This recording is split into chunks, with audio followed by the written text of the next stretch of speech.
ለረጅም ጊዜ ተገደልን ሞትን አማራ እንዳይገደል ብለን ነው የትጥቅ ትግል የገባ ነው ይላሉ። ለትጥቅ ትግል የሚያበቃ ምንም ኮዝ የላቸውም ምናምን ነው። ዋሪው አንተ የፖለቲካ መከፋትን ለመመዘን እንደ መከላከያ ኤታማዦር ሹም አንተ አይደለም ይሄንን የምታወራው። የፖለቲካ ጥያቄ አላቸው የላቸውም ትክክለኛ ነው አይደለም የሚለውን የትኛውን ቡድን ኦኬ ለመመዘን ይሄ ያንተ ስራ አይደለም። ኤክስትሪምሊ ፖለቲሳይዝድ ንግግር ነው ይሄ አንድ። ሁለተኛ እነዚህ ኃይሎች ደግሞ ተገደልን በድሮን ተመታን ምናምን ይላሉ ብሎም ይሳለቃል። ይሄም አሳፋሪ ንግግር ነው። እና ድሮን መሳሪያ ነው፣ ድሮን የጦር መሳሪያ ነው፣ እንደ ክላሽ እንደማንኛውም ላንጠቀመው ነው እንደገዛ ነው ይላል። አይ ድሮኖቹ ሲቪሊያን እየመቱ ነው እንኳን ሲባል ይሄንን ነገር አይደለም የሚመልሰው። በአሳፋሪ ደረጃ ይሄንን ተግባር ጀስቲፋይ ለማድረግ ይሞክራል። በዛም ደረጃ የሚያሸማቀቅ ራሱን አለቃ ካለው አለቃውም ተቋሙንም የሚያሸማቀቅ ንግግር ነው። ከዚህ አልፎ ደግሞ እነዚህ ሰዎች ተገደልን ይሉ ነበር ብሎ ሌላ አስቀያሚ ንግግር ይናገራል። አሁን እንዳለ ሙሉ በሙሉ እዛ ሀገር በሚደርሱ የግጭት ሁኔታዎች እጃቸው በመጀመሪያ ደረጃ እንዳለ የሚያሳይ ማለት ነው። ምንድነው የሚለው? ቀደም ሲልም በተነሱ ግጭቶች ላይ ሁሉ አማራ ተገደለ በሚል ይቀሰቅሱ ነበር የአማራ ሊቃን። አሁን ደግሞ መከላከያ ላይ መጡ ነው የሚለው። ሰው መከላከያን አማራን ገደልክ ብለው ሲሉት እሱ የመከላከያ ጠባቂ ነው እንጂ የኢትዮጵያ ህዝቦች ደህንነት ጠባቂ አይደለም። የኢትዮጵያ ሉዓላዊነት ጠባቂ አይደለም። መከላከያንም እንደዚህ ብለው መጡ። ስለዚህ አንተዋቸውም ይላል። ቀደም ሲልስ ገድለው አማራ ተገደለ ብለው ሲጮሁ ያኔስ ያንተ ኃላፊነት አይደለም ወይ? ኢንፋክት አንዳንድ ቦታ ላይ እኮ እነሱ ገድለው ኦኬ አማራ ገደለህ ብለው ኦሮሞን የሚቀሰቅሱበትም ጊዜ ነበር እኮ ያ እነሱ ራሳቸው ፖሊስ እዛ አካባቢ እንዳይኖር አስወጥተው ሚሊሻ አስወጥተው የአማራ ኃይሎች ገቡ ብለው ህዝቡን ወግተው ከዛ በኋላ ደግሞ ኦነግ ነው ይሄን ያደረገው ብለው ፓርላማ ድረስ እንዲለቀስ ያደርጉ ነበር። ያንን ነው ያጋለጠው ይሄ ንግግር። ግን ዞሮ ይሄ the dirty linen of የኢትዮጵያ መከላከያ ሰራዊት ቆሻሻ አንሶላ የሚባለው ማለት የስካንዳል የቅሌት አንሶላ ማለት ነው። ገብተዋል? dirty linen ይላሉ ፈረንጆቹ። የቅሌት አንሶላቸውን የጨቀያ አንሶላቸውን በደም የተነከረ አንሶላቸውን ያሳዩበት ንግግር ነው። በጣም ያሳፍራል የሚናገሩት ንግግር። ደግሞ አነጋገራቸው አሁን ትናንትናም ንግግር ሲያደርግ የአየር ኃይል አዛዡ በቀደም ኢንተርቪው ሲሰጥ እንደ አንድ አዛዥ አለ አይደል? ኦቶሪቲ አሰርት አድርጎ አይደለም የሆነ እንደ ተማሪ ፕሬዘንቴሽን እንዳለበት ተማሪ ነው የሚናገረው። እና ምንድነው እንደ መከላከያ ከመቼውም ጊዜ በላይ እኔ መከላከያ ሰራዊት አባል በሆን እማፍርበት ንግግር ነው። ይቺ ግን ለኦሮሞ ህዝብ ይቺ አሁን የተናገራት ንግግር ግን ጥሩ አመላካች ነገር ነች። ያኔ ተገደልን እያሉ የአማራን ህዝብ እየቀሰቀሱ ያሉ ፖለቲከኞች አሉ ብለን ስንጮህ በአንድ ወቅት አስፈላጊ ከሆነ እነዚህን የሞት ነጋዴዎች ለመቃወም ከአብይ ጋር ማበር ቢኖርብኝ አይደለም ከአብይ ጋር ከሰይጣን ጋር ቆማለሁ ብዬ የተናገርኩበት ወቅት ነበር ካስታወስ ከዚሁ ሚዲያ ላይ። እንደዚህ የሚያስብሉን ሰዎች እንደዚህ አይነት ነገር ሲያደርጉ የኢትዮጵያ መከላከያ ዝም ነው ያለው። የኢትዮጵያ መንግስት ደግሞ ፓርላማ ድረስ ወስዶ እያስጮኸ የኦሮሞን ህዝብ እና የኦሮሞ ነጻነት ሰራዊትን ለመውጋት ሰበብ አድርጎ ምክንያት አድርጎ አዋጅ ሲያወጣበት የነበረ ነገር ነው። ይሄ ጨዋታው ብልሽት ሲልባቸው ትናንት ራሳቸው ደግፈው ሲያንቀሳቅሱት የነበረውን ድምጽና ኃይል ሚዲያ ከቨሬጅ ሰጥተውት ፓርላማ ስቴጅ ሰጥተውት ሲያናገሩት የነበረን ኃይል ዛሬ ደግሞ የኩነኔ ሁሉ ዋና ምንጭ አድርገው ሊያጠቁት ሲሞክሩ ድሮ እኮ እንዲትሉ ነበር ይላሉ። ኢሳያስንም አሁን እንደሚያርጉት ማለት ነው። እና ይሄ የዚህ ቡድን ዱፕሊሲቲ ማለትም በአንድ አፍ ሁለት ምላስ ትናንትናና ዛሬ የሚናገሩ ሰዎች በአንድ ቀን ደግሞ በአንድ አፍ ሁለት ምላስ ማለትም ታጥቀን አላታሸንፉንም ግን እኛ ዳዊት ነን ጎስቋሎች ነን የሚል መንታ ምላስነት በስፋት የሚያሳይ ግን ከሃይማኖት ተቃርኖ በዛ ሀገር እንዲነሳ እና በዛም ራሱን እንደ አምፓየር እንደ ዳኛ አድርጎ ማቅረብ እንደ ግጭት ፈቺ ግጭት አስተዳዳሪ አድርጎ ማቅረብ አንደኛውን በሌላኛው ላይ ማነሳሳት በህዝቦች መካከል እርስ በርስ መጠራጠር እንዲኖር በአንድ ላይ እንዳይቆሙ ለተቃውሞ እንዳይዘጋጁ አንድ ላይ ቆመው ጠላታቸው የትኛው እንደሆነ እንዳይለዩ እንዲምታታባቸው የማድረግ ስራ ነውና ብዙም አዲስ ነገር አይደለም ከአነሳሱ ጀምሮ ሲፈጽመው የነበረ ነገር ነው ኢንፋክት የሃይማኖት ግጭት እነሱ በሚፈልጉት ደረጃ በተለያየ መንገድ በሰበኩበት መጠን በተጠቀሙት ትንኮሳ መጠን እስካሁን ድረስ አለመካሄዱ በጣም የሚያስደንቅ ነው እና አሁንም ያንን ለማባባስ ነው ሆን ብለው የሚያደርጉት ነገር ነው ብዙም ለነገሩ አልተከታተልኩትም እኔ ግን ይሄ የተለመደ አካሄዳቸው ስለሆነ የነሱ ሞደስ ኦፔራንዲ ስለሆነ ብዙም የሚያስገርም አይደለም የግጭት ፈብራኪዎች ናቸው የግጭት ሸቃጮች ናቸው የግጭት ኤክስፖርተሮች ናቸው እና ያለ ግጭት መኖር አይችሉም በነገራችን ላይ ያለ ጦርነት መኖር አይችልም ምክንያቱም መሰረታዊ የፋሺስትነት ባህሪ ያለው ሁለተኛ ስለዚህ የኃይል ተግባር ይፈልጋል ሁለተኛ ጠላት ይፈልጋል ስኬፕ ጎት ማለት ነው የሰማዕት በግ ያስፈልገዋል በየጊዜው ምንድነው ይሄ የጦስ የሚሆን ማለት ነው እና ስኬፕ ጎት ስለሚያስፈልገው ጠላት ያስፈልገዋል ማለት ነው ሁሉ ጊዜ ጠላት ይፈልጋል ስለዚህ በፊት ጁንታ ነበረ አሁን ጃዊሳ ነው እዚህ ሸኔ ነው አሁን ሻቢያ ነው ከዛ ታሪካዊ ጠላቶቻችን ናቸው ይቀጥላል ስልጣን ከያዘ ቀን ጀምሮ እንደዚህ ነው እና ግጭት ለህልውናው አስፈላጊ ነው እውነት ለመናገር በግጭት ነው የኖረው በግጭት በፖለቲካ ግድያ በሽብር በህዝብ መፈናቀል ገና ሲጀምር እኮ ከሶማሊ ድንበር ላይ 1.3 ሚሊዮን ህዝብ ተፈናቅሎ ነው የጀመረው የነሱ ስልጣን በዛ ግርግር ውስጥ ነው የሆነው እና ያለ ግጭት መኖር አይችሉም ግጭትን በሐሳብ ደረጃ ብቻ አይደለም የሚፈልጉት በተግባር ነው የሚፈልጉት ግጭትን እና ግድያን መከራን ስፔክታኩላር በሆነ መንገድ ማለትም ትዕይንት ሆኖ እንዲታይ በሚዲያ ሰርኩሌት እንዲያደርግ አስፈላጊ ሲሆን ራሳቸው ለሚዲያ አውታሮች ሊክ በማድረግ በዚህ መንገድ ግጭትን ያሰራጫሉ ግጭትን ይፈጥራሉ ይፈበርካሉ ይፈጽማሉ እና የትዕይንት ኦብጀክት ያደርጉታል ያሻሽጡታል ይነግዱበታል ከዛ በሱ ላይ ተመርኩዘው ስራ ይፈጥራሉ ለራሳቸው ይሄ ዲሞክራቲክ ዴፊሲት ያለው መንግስት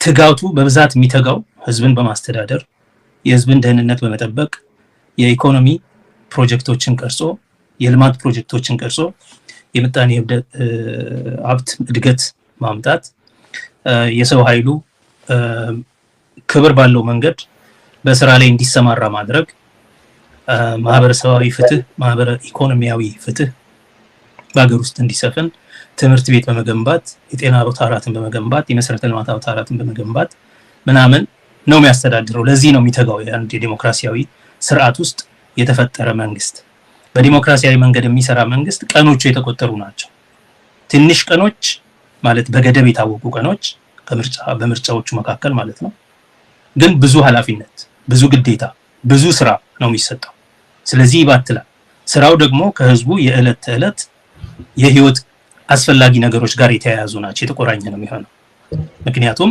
ሰው የሚኖረው በዋናነት በፖለቲካ ወሬ ሳይሆን በዳቦ ነው ስለዚህ የሚበላው የሚጠጣው የሚሰራው የሚነግደው ልጆቹን የሚያስተምርበት እነዚህ ነገሮች ይፈልጋል በዲሞክራሲ ቀኖች የተቆጠሩ ስለሆነ በዛች በተቆጠሩ ቀኖች ውስጥ መስራት ያለብህ ብዙ ኃላፊነቶች አሉ ምትተጋው በዋናነት ማህበረ ኢኮኖሚያዊ ተግባራት ላይ ትልልቅ ፕሮጀክቶች በማውጣት ነው ልማት በመስራት ነው። መሰረተ አውታሮችን በመገንባት ነው። መሰረተ ልማት አውታሮችን በመገንባት ነው። ያንን ማድረግ አቅም የለውም። ለዛም ይሆን ፕሮጀክትም ርዕዮትም ራዕይም ተልእኮም የለውም። ስለዚህ ምንድነው የሚያደርገው? ለዚህ እኮ ነው ከጦርነት በመለስ ስራ ሲሰሩ የብልጭልጭ ስራ ነው የሚሰሩት። የብልጭልጭ ፕሮጀክት ማለትም የፓርክ እና የተለያዩ የሐውልትና የሙዚየም ግንባታ ማለት ነው። በራሳቸውን አሰርት ለማድረግ ግን ሲፈልጉ ራሳቸውን በአለም ደረጃም በተለያየ ደረጃ በወታደራዊ አቅማቸውና በዛ ነው የሚኩራሩት። ሰሞኑን የወታደራዊ ባለስልጣናቱ የሚያደርጉትን የሚዲያ እንቅስቃሴ ካየው በሙሉ የኢትዮጵያ ዲፕሎማሲውም ፖለቲካውም ታሪኩም የሚቃኘው በመከላከያው ዙሪያ እየሆነ ነው። ለምን የሚያሳዩት ነገር አሁን ትርኢትም የሚያሳዩት የኢኮኖሚ ኤግዚቢሽን አይደለም። ኢትዮጵያ ውስጥ ያለው ባዛር ምናምን አይደለም ያለው የወታደራዊ ትርኢት ነው በየጊዜው እና ኢቨን የባህል ቀን በሚከበርበት በብሔረሰቦች ቀን የባህል ትርኢት ምናምን አይደለም በጣም የሚታየው። በዛም ቀን እንኳን የሚነገረው ነገር በሙሉ ስለ ጦርነትና ስለ ወንድማማቾች መፋጀት ምናምን ነው። በዝርዝር እንመጣበታለን። ነገር ግን በመሰረቱ አንደኛ ፋሽስት ስለሆነ፣ ፋሽስት ማለት ጦረኛ ነው ማለት ባላንጣዎችህን በኃይል በማጥፋት ላይ የተመረኮዘ ህልውና ነው ያለ። ሁለተኛ ፋሽስቶች ላይ የሚያደርጋቸው ጦስ ይፈልጋል። የጦስ ምንድነው ይባላል? የጦስ ዶሮ ይፈልጋል። ስኬፕ ጎት ጊኒ ፒግ ይፈልጋል። ይሄ እኮ ነው እንደዚህ ያደረገ ማለት ጁንታው እኮ ነው እንደዚህ ያከፋፈለ። ኦነግ ሸኔ እኮ ነው እንዲያፈናቀለ መከራ ያመጣበት። ፋኖ ነው እንደዚህ ያደረገ። ሲዳማ ላይ እንደዚሁ ልጆቹን እጀቶቹን ስንት ነገር ወላይታ ላይ ከዛ ደግሞ እንዲሁም አይዲያል የሆነ የብሔር ፖለቲካ እኮ ነው፣ ዘር ነው። ስለዚህ ሁሉ ጊዜ ስኬፕ ጎት ይፈልጋሉ። ይሄ ነው ብለው ያንን ስኬፕ ጎት ይፈጥሩና ከዛ በኋላ ያንን ስኬፕ ጎት ለማጥፋት የጦር እንቅስቃሴ ይጀምራል። ይሄ ከሌለ ህልውና የላቸውም። ስለዚህ አሁን ግጭት መፈብረክ አለባቸው በየጊዜው ሳይኖር እንኳን በሚዲያ ብቻ በሚዲያ ደቦ ብቻ ይፈጥራሉ ችግር። ይሄም ተፈናቀልን ተገደልን ምናምን ይባል የነበረው በከተማ ውስጥ ራሱ አዲስ አበባ ዙሪያ ያሉ ኦሮሞዎች ወደ ከተማ መጡ፣ ልክ ችግር እንደፈጠሩ ተደርጎ ነው የሚነገረው። ቡራዩ ገደልን ይላሉ፣ ሞትን ይላሉ ተገድለው። ጀዋርን ለመግደል ሞክሮ እሱን ለመጠበቅ ህዝብ ሲወጣ እሱ ራሱ በገደላቸው ሰዎች ተጠያቂውን ጀዋር ለማድረግ ይሞክራሉ። because ይሄን ካልፈጠሩ ሰይፍ የሚያነሱበት ምክንያት የለም።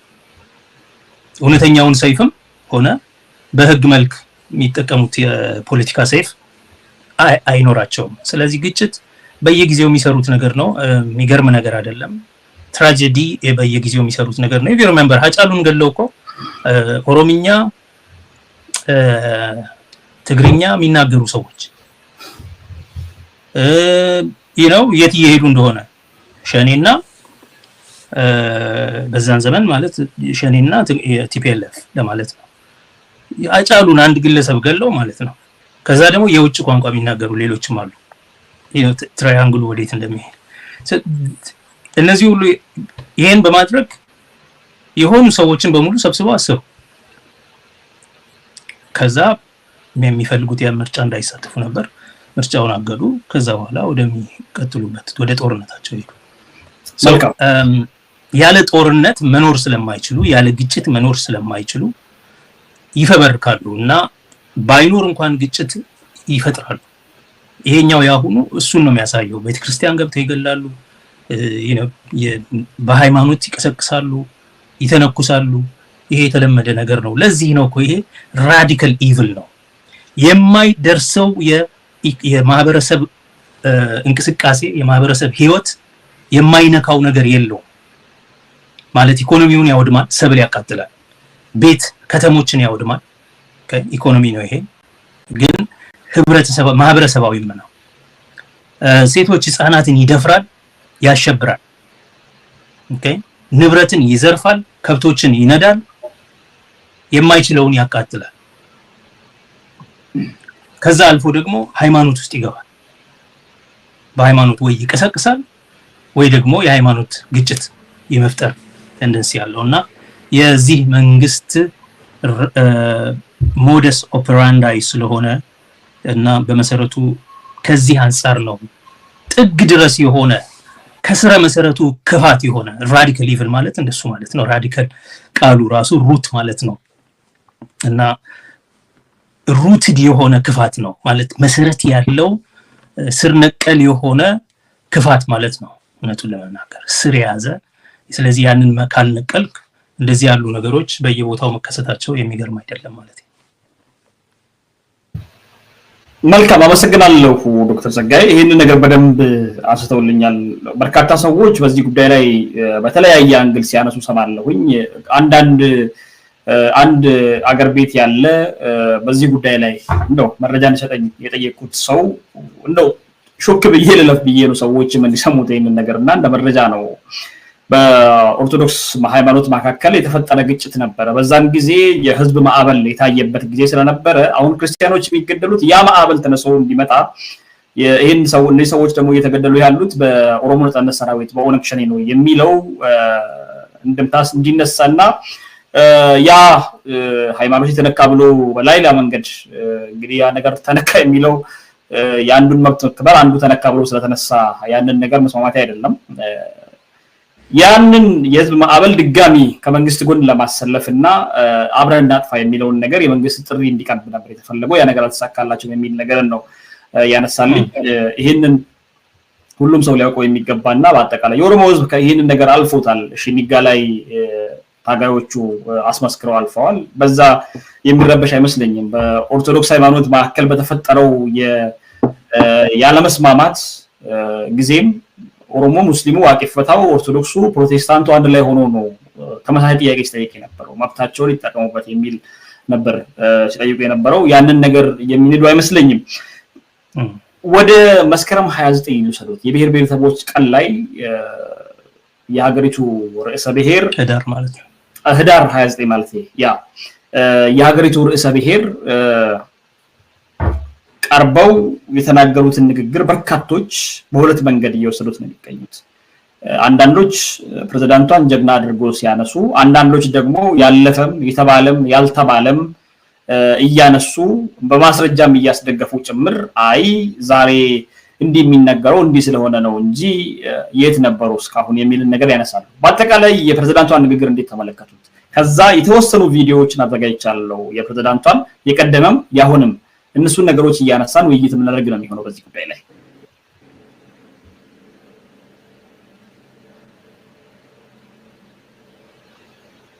አሉ ዶክተር ጸጋይ አሉ አልሰሙኝ? ቪዲዮውን ልታስከትል መስሎኝ ነው። ኦኬ ጠቅላላ እንደምታውን 1-2-3 ደቂቃ ወስደው ቢያነሱልኝ አስቤ ነው የፕሬዝዳንቷን ንግግር ስለ ቀኑ ማለት ነው። ያ ስለ ቀኑና በአጠቃላይ ቀኑ ላይ ሊነገሩ የሚገቡ ነገሮችና ፕሬዝዳንቷ ያደረጉትን ነገር እንዲታዩ ተርሶ ልክ ነው። የብሔረሰቦች ቀን አንዱ በቀደም ረስተነው የነበረ ልንነጋገርበት ይገባል ብዬ የነበረው ነገር የኢትዮጵያ ብሔሮች ቀን ሲከበር የተደረገው ከባድ ንግግር ስላለ ነው። ንግግሩ በዋናነት ከብሔረሰቦች ቀን አከባበር ስርዓት ጋር ብዙ ግንኙነት ያለው አይደለም እውነት ለመናገር። ግን ምንድን ነበረ መከበር ያለበት የብሔረሰቦች ቀን? በነገራችን ላይ የብሔረሰቦች ቀን ሊከበር መጀመሪያ ሲታሰብ እንደ የኤክስፐርት ቡድን ኮሚቲ ስቲሪንግ ኮሚቲ ያለ የሚኒስትሮች ቡድን ከዛ ደግሞ የኤክስፐርቶች ቴክኒካል ኮሚቲ ውስጥ በአጋጣሚ ሰው ወክዬ ተገኝቼ ነበርና እዛ ባደረኩት ንግግር ነው ብዙ እርምጃ ተኪዶ የብሔረሰቦች ቀን ይከበር ወደሚል ተኪዶ ከዛ ቀኑም ጸድቆ መከበር የጀመረው። በእኔ እምነት በዛ ወቅት በበቂ ደረጃ የብሔረሰቦች ቀን ምን ማለት ነው ራሱ የብሔረሰቦች ቀን ማለት የኢትዮጵያ ቀን ማለት ነው ወይስ አማራ ያልሆኑ ህዝቦች ቀን ማለት ነው? የዳር ሀገሮች የነሱ ለአንድ ቀን ማለት ነው አፍሪካን አሜሪካን ዴይ እንደምትለው እና ብሔረሰብ ያልሆነ ሰው አለ እዛ ሀገር ምን ማለት ነው የሚለው ሁሉ ብዙ ኢሹ አለው። የኢትዮጵያ ቀን ከሆነ አንድ ነገር ነው። ወይም መልቲካልቸራሊዝም ዳይ ተብሎ እዚህ ሀገር ለምሳሌ ይከበራል። አይ ቲንክ በካናዳም እንደዛ ይመስለኛል። ዳይቨርሲቲ ኤንድ መልቲካልቸራሊዝም ዳይ ወዘተ ብቻ ብዙ ጥያቄዎች እያነሳንም ቢሆን መከበሩ ጥሩ ነው። የኢትዮጵያ የብሔረሰቦች ቀን የሚለው ብሔር ብሔረሰቦችን ሁሉንም አንድ ላይ ጨፍልቆ አንድ ቀን ለነሱ እንደመስጠት ማለት ነው፣ እንደመታሰቢያ። ልክ እዛ እንደው አንድ በጎተራ አካባቢ ያለ አንድ መጀመሪያ የቀለበት መንገድ ሲሰራ አንድ ትርምስምስ ያለ መንገድ አለ። እሱን ጎዳና የብሔረሰቦች አደባባይ ምናምን ብለውት ነበር። ያኔም ምን ማለት ነው? ለአንድ ግለሰብ መንገድ በሚሰየምበት አደባባይ በሚሰየምበት ሀገር የአፍሪካ ሀገሮች ሁሉ እያንዳንዳቸው የየራሳቸው መንገድ ጎዳና ምናምን ባለበት ሀገር ከ80 በላይ ላሉ ብሔር ብሔረሰቦች አንድ አደባባይ፣ ለዚያውም ለማን እንደሆነ አይታወቅም እኮ እንደዚህ ዲስአግሪጌት ሳይደረጉ። ምክንያቱም ኢትዮጵያ ብሔሮች የተለያዩ ናቸው፣ የተለያየ አስፒሬሽን አላቸው፣ የተለያየ ጥቅም ይጠይቁታል፣ መብት አለ።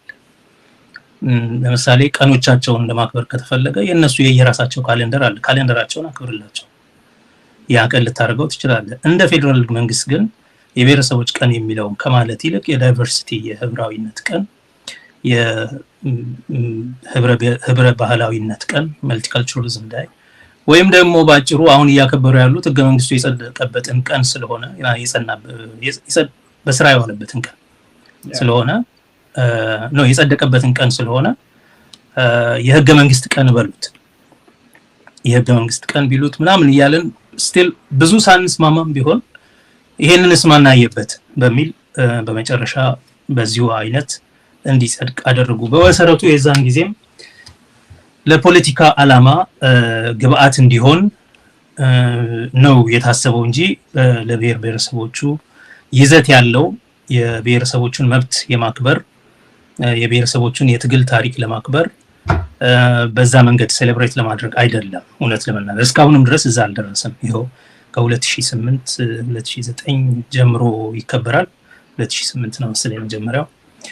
እስከዛሬ ድረስ በስነ ስርዓት ተከብሮ አይቻላልም። ሚቲም እንኳን ሲመርጡ ለምሳሌ ምን ነበር መከበር ያለበት በዚህ ቀን? የህብረ ብሔራዊነት ቀን ነው ከተባለ ወይም የኢትዮጵያ ብሔሮች ቀን ነው ከተባለ ቢያንስ የኢትዮጵያ ብሔሮች ሉዓላዊነታቸውን አጉልቶ ማሳየት ያስፈልግ ነበር። የኢትዮጵያ ብሔሮች ሉዓላውያን ናቸው። በህገ መንግስቱ እንደዛ ነው የሚለው። በዚህ ህዳር 29 የጸደቀው ህገ መንግስት ብሔር ብሔረሰቦች ሉዓላውያን ናቸው፣ ብሔር ብሔረሰቦች የራሳቸውን እድል በራስ በመወሰን ኢትዮጵያን በዚህ መንገድ መልሰው አሳምረው አቋቋሙ ነው። ትርክቱ እንደሱ ነው። በዋናነት የእነሱን ሉዓላዊነት በምን መንገድ ሴሌብሬት ማድረግ ይቻላል፣ በምን አይነት ከለር ሃይላይት ማድረግ ይቻል ነበር የሚል ነው። ያ ተነስቶ አያውቅም። ልዩነታችን አንድነታችን ሲባል ልዩነቱን ተው አንድነቱን አጉላው ነው ሁሉ ጊዜ። ይሄኛው ሲስተም ደግሞ ይሄ አብይ አህመድ ስርዓት ደግሞ ቀደም ብሎ ጀምሮ ልዩነት የሚባለው ነገር በጣም በስቷል እንቀንስ አለብን ነው። እና አክቹሊ የብሔረሰቦች ቀን ለማክበር መታሰቡ ራሱ ካሌንደር ውስጥ ስላለ መታሰቡ ራሱ ምክንያት አለው። አሁን ይገባኛል ፖለቲካው፣ ግን የሚያከብሩት አይመስሉም ነበር። እንደነሱ አቋም፣ እንደ ብልጽግና አቋም፣ እንደ ፓርቲው አቋም፣ እንደ ፓርቲው ፕሮግራም የሚያከብሩም አይመስሉም ነበር። የሆነ ሆኖ በዋናነት የብሔሮች ሉዓላዊነት፣ በዛ ስር ደግሞ መብቶቻቸውን ሃይላይት ማድረግ ነበር። ከአመት አመት ቲም እየመረጡ ነው። ዘንድሮ ቋንቋን በሚመለከት፣ በሚቀጥለው ባህልን በሚመለከት፣ በሚቀጥለው ማንነትን በሚመለከት፣ በሚቀጥለው ታሪክን በሚመለከት ይሄ አንድ ላይ ተጠቃሎ ቋንቋ፣ ባህል፣ ታሪክ፣ ማንነት ካልቸራል ሰልፍ ዲተርሚኔሽን የሚባለው የአንቀጽ 39 ንዑስ ቁጥር 2 አካል ይሄንን ሃይላይት በማድረግ አሁን እነዚህ አራቱ የጠቀስኩልህ በየአመቱ አንዳንድ ቲም አድርገህ ማለት ነው በሱ ላይ ኮንፈረንስ ታደርጋለህ፣ ስብሰባ ሲምፖዚየም ነገር ታደርጋለህ። እሱን እነዛን ቲሞች የሚያሳዩ የተለያዩ እንቅስቃሴዎች ታደርጋለህ። ካምፔኖች ይኖራሉ። በአንዱ አመት ቋንቋ ሊሆን ይችላል፣ በሚቀጥለው አመት ባህሎች። ምክንያቱም እነዚህ መብቶች አሁን የት ናቸው ነው? ለነዚህ መብቶች ሞቱ፣ በእነዚህ መብቶች ስም ህገ መንግስት ተቀረጸ። እነዚህ መብቶች የት ናቸው ዛሬ ነው ይሄው። ስለዚህ በትክክል እነዚህን ኢንትሮጌት የምታደርግበት ማለት ነው። ለምሳሌ አፍሪካን አሜሪካን ዳይ ወይም ማርቲን ሉተር ኪንግ ዳይ አሜሪካ ነገር ሲከበር የሚዘክሩት ትግላቸውን፣ መከራቸውን፣ የደረሰባቸውን እና ያ መብት የት ደረሰ ሌጋሲው ምንድነው የሚለው ኢንዲጂነስ ዴይ ስናከብር እንደዛ so ያንን ነው ማድረግ የነበረባቸው። ሁለተኛ ራስን በራስ ማስተዳደር አንቀጽ 39 ንዑስ ቁጥር 3 ሉዓላዊነት ያልኩ አንቀጽ 8 ማለት ነው። ህገ መንግስቱ በመሰረቱ የህገ መንግስት ቀን ቢባል ለኔ ይሻላቸው ነበረ ነው። ምክንያቱም የህገ መንግስቱ የብሔረሰቦች የሉዓላዊነት መገለጫ ነው። therefore የህገ መንግስት ቀን ቢባል የነሱ ሉዓላዊነት ቀን ማለት ነው። so ነገር ግን እሱን አይደለም ያደርጉት። ስለዚህ በመብት ደረጃ ሃይላይት መደረግ የነበረበት በደንብ ጎልቶ መውጣት የነበረበት አንደኛው ቅድም ያልኩ በአጠቃላይ በእንግሊዝኛ ሲገለጽ cultural self determination የሚባለው ነው። ቋንቋ፣ ባህል፣ ማንነትና ታሪክን የሚመለከት። ሁለተኛ ራስን በራስ ማስተዳደር በአንቀጽ 39 ንዑስ ቁጥር 3 ሙሉ የሆነ ራስን በራስ የማስተዳደር መብት አላቸው የሚል ስለሆነ ማለት ነው። ሶስተኛ የራስን ዕድል በራስ የመወሰን መብት አንቀጽ 39 አንድ ዋናው ማለት ነው እስከ መገንጠል ድረስ የሚለው ዋናው obviously እሱን ይሄ ሬጂም ይሄ ስርዓት ሃይላይት አያደርግም። ምክንያቱም ያንን አንቀጽ ለመሰረዝ ኮሚሽን አቋቁሞ ኤክስፐርቶች ቡድን አቋቁሞ አስጠንቶ የዳያሎግ ኮሚሽን ደግሞ አቋቁሞ እሱን ለመሰረዝ ለመሻር እየተንቀሳቀሰ ያለ ነው። ሁለት ጊዜ እኮ ጥናት ተሰርቶ ተሰራጭቷል። ብዙዎች ኢትዮጵያውያን አይፈልጉትም እሱን የሚል ማለት ነው። ይሄንን አልጠብቅም፣ ግን መደረግ ያለበት አንዱ ይሄ ነው። ይሄ መብት ኢንትሮጌት መደረግ ነበረበት። ዛሬ ልክ 1991 ነበረው የኢትዮጵያ ህዝቦችን አስተሳሰብ ዲቫይድ የሚያደርግ ሳይሆን መሰረታዊ ኮንሰንሰስ እንዲኖርበት የሚተቸውም ትችቱ በደንብ ኢንትሮጌት እንዲደረግ የሚያከብረውም የሚፈልገውም ፍላጎቱ ይዘት ያለው መንገድ ተተንትኖ ምንድነው እስከየት ድረስ ነው ምን አይደለም ምንስ አይደለም የራስን ዕድል በራስ መወሰን ምንድነው ምንስ አይደለም። አንዳንድ ጊዜ ያልሆነው ነገር ነው አእምሮአችንን አጭቆ ይዞ የሚያጋጭ ፖላራይዝድ የሆነ ኮንቨርሴሽን ያለው። ይሄንን ማጉላትና በአንዱ አመት ለምሳሌ ይሄንን አንድ ቲም ማድረግ ይቻል ነበር። በሚዲያም ደረጃ ይሄንን ማድረግ ይቻላል። በነገራችን ላይ አሁን የተለያዩ የሀገር ብሔራዊ ቀኖች ሲከበሩ ሚዲያዎች የየራሳቸው ቲም በየአመቱ ይመርጣሉ። ጁላይ 4 ሲከበር እዚህ ሀገር ጃንዋሪ 26 ሲከበር I don't know የካናዳ ምን አይነት እንደሆነ በየሀገሩ ማለት ነው። የአፍሪካ ሀገሮች የኢንዲፔንደንስ ዴይ የከቅኝ ግዛት ነፃ ያወጡበትን ቀን ሲያከብሩ የሚይዟቸው ነገሮች አሉ። ቀናቸው እሱ ስለሆነ የራስን ዕድል በራስ የመወሰን መብት ምንድነው የሚለው ላይ ሃይላይት ማድረግ ነበረበት። ከዛ በመቀጠል በኢኮኖሚ ራስን በራስ የመቻል መብትና የሀብታቸው ተጠቃሚነት። ሀብታቸው ሲባል የኢትዮጵያ ብሔሮች ያላቸው ሀብት የተፈጥሮ ሀብት ነው። አብዛኛው መሬትና መሬት ውስጥ ያለ የተፈጥሮ ሀብት ነው። መሬት ከመሬት ጋር ምናልባት ሌሎች ውሃ፣ ወንዝ፣ ሐይቅ የመሳሰሉ እና ከምድረ ከርስ ውስጥ ደግሞ ያለ ማዕድን ምናምን እነዚህ ናቸው። እነዚህን በመጠቀም ረገድ ምክንያቱም ይሄ ነው የራስን ዕድል በራስ መወሰን የብሔሮች ሉዓላዊነት አንዱ አካልና። ሶስተኛ ማህበራዊ ኢኮኖሚያዊ እድገት ተጠቃሚነት። ምን አይነት መሰረተ ልማት ተሰራ? የት ደረስን? ስንት ዩኒቨርሲቲ ነበረን? ስንት ትምህርት ቤት ነበረን? ስንት ያስፈልገን ነበር? ምን ያህል እነዚህን ነገሮች የሚመዝኑበት እጥረታቸውን ለይተው ለወደፊት ምን መደረግ አለበት የሚለው ላይ በጥንካሬ በአጽንኦት የሚሄዱበት ምንስ ደግሞ እንዳቀባቸው በምን አይነት ትብብር በየት በኩል በየትኛው ፕራዮሪቲ የማህበረ ኢኮኖሚያዊ እድገት ማምጣት እንደሚችሉ የብሔሮቹ ማለት ነው እንደ አሃድ እያንዳንዳቸው ብሔሮች። አምስተኛ አገሪቷ እነሱ እንግዲህ የራሳቸው ብቻ ሳይሆን የአገሪቱም ኢኮኖሚያዊ እድገት ፍትሃዊ ተጠቃሚ የመሆን መብት አላቸው። የአገሪቱ የፌደራል መንግስቱ እንደ አገር በአጠቃላይ ከሚያገኘው ኢኮኖሚያዊ እድገት እንደሚባለው በየጊዜው 6% አደግን እንደዚህ አደግን ዘንድሮም አደግን ነው ህዝቡ የሚበላው እያጣ።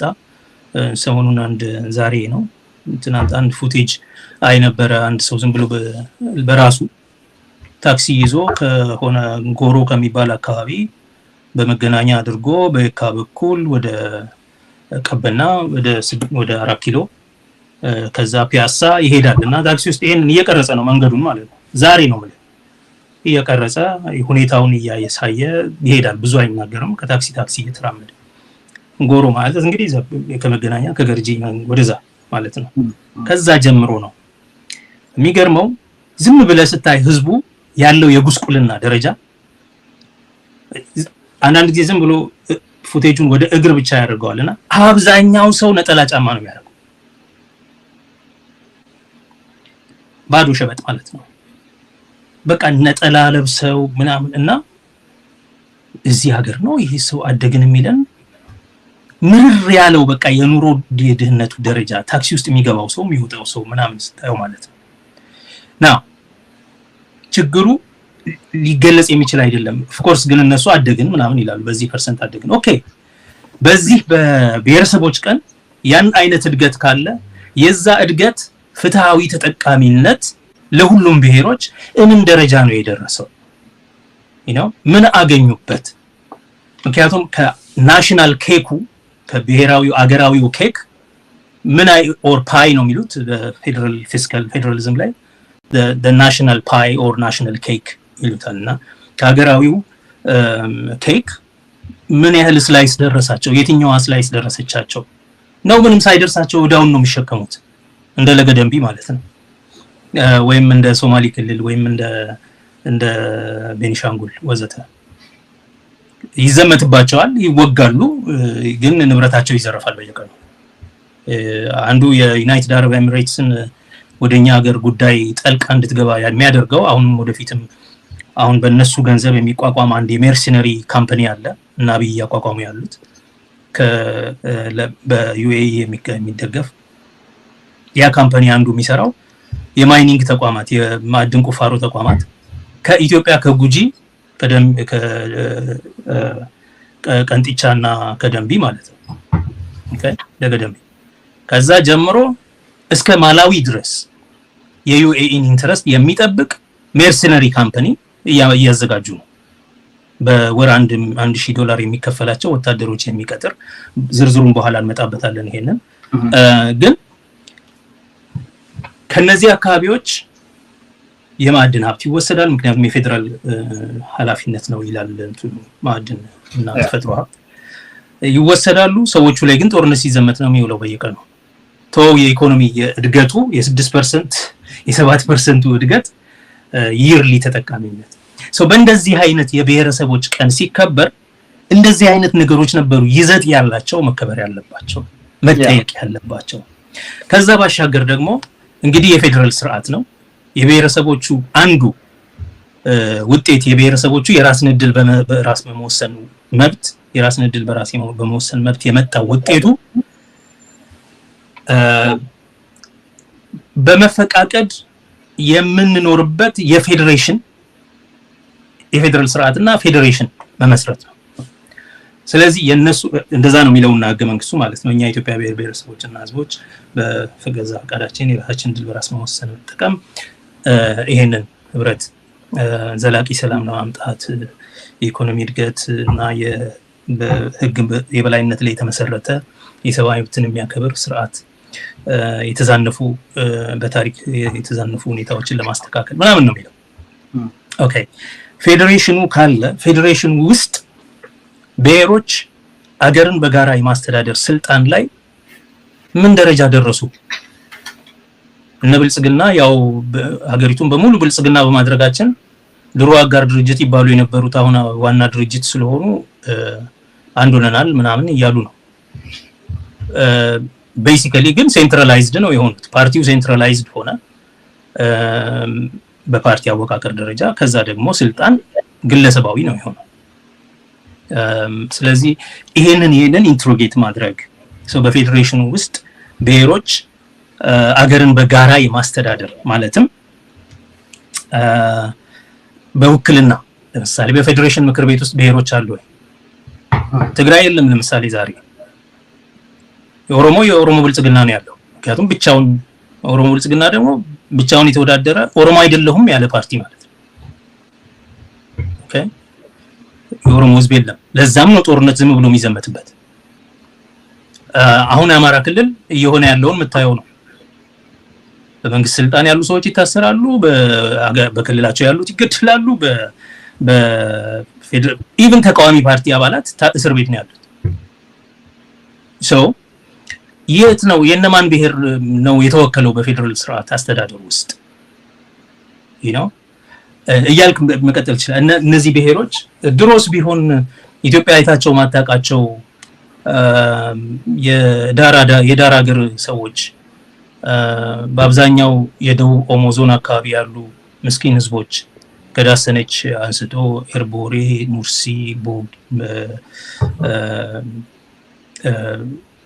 በጣም ብዙ ሀመር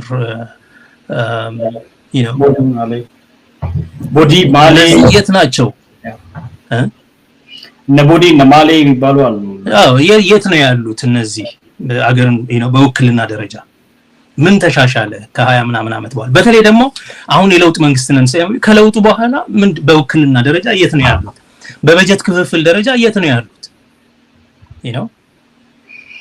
እንግዲህ አንዱ ስራ የፌዴሬሽን ምክር ቤት በጀት ማከፋፈል ነው እና ከዚህ አንፃር የት ነው ያሉት የሚለው ኢንትሮጌት እኛም ራሳችን እንደ አካዴሚክ የሆኑቱ እንደ አካዴሚክስ የሚዲያ ሰዎች ኢንፍሉዌንሰር እንደመሆኑ የሆኑቱ በዛ ረገድ ሚዲያዎች እንደ ሚዲያ እነዚህን ነገሮች እነዚህን የብሔሮች የሰበዞችን እያወጡ በየጊዜው ሃይላይት ማድረግ እና ኢንትሮጌት ማድረግ መጠየቅ ምን ማለት ነው?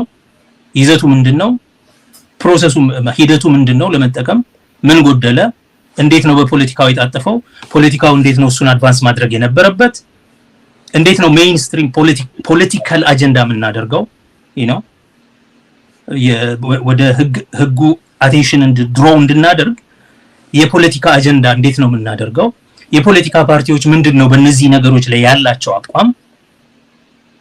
ህዝብ ምንድነው የሚረዳው?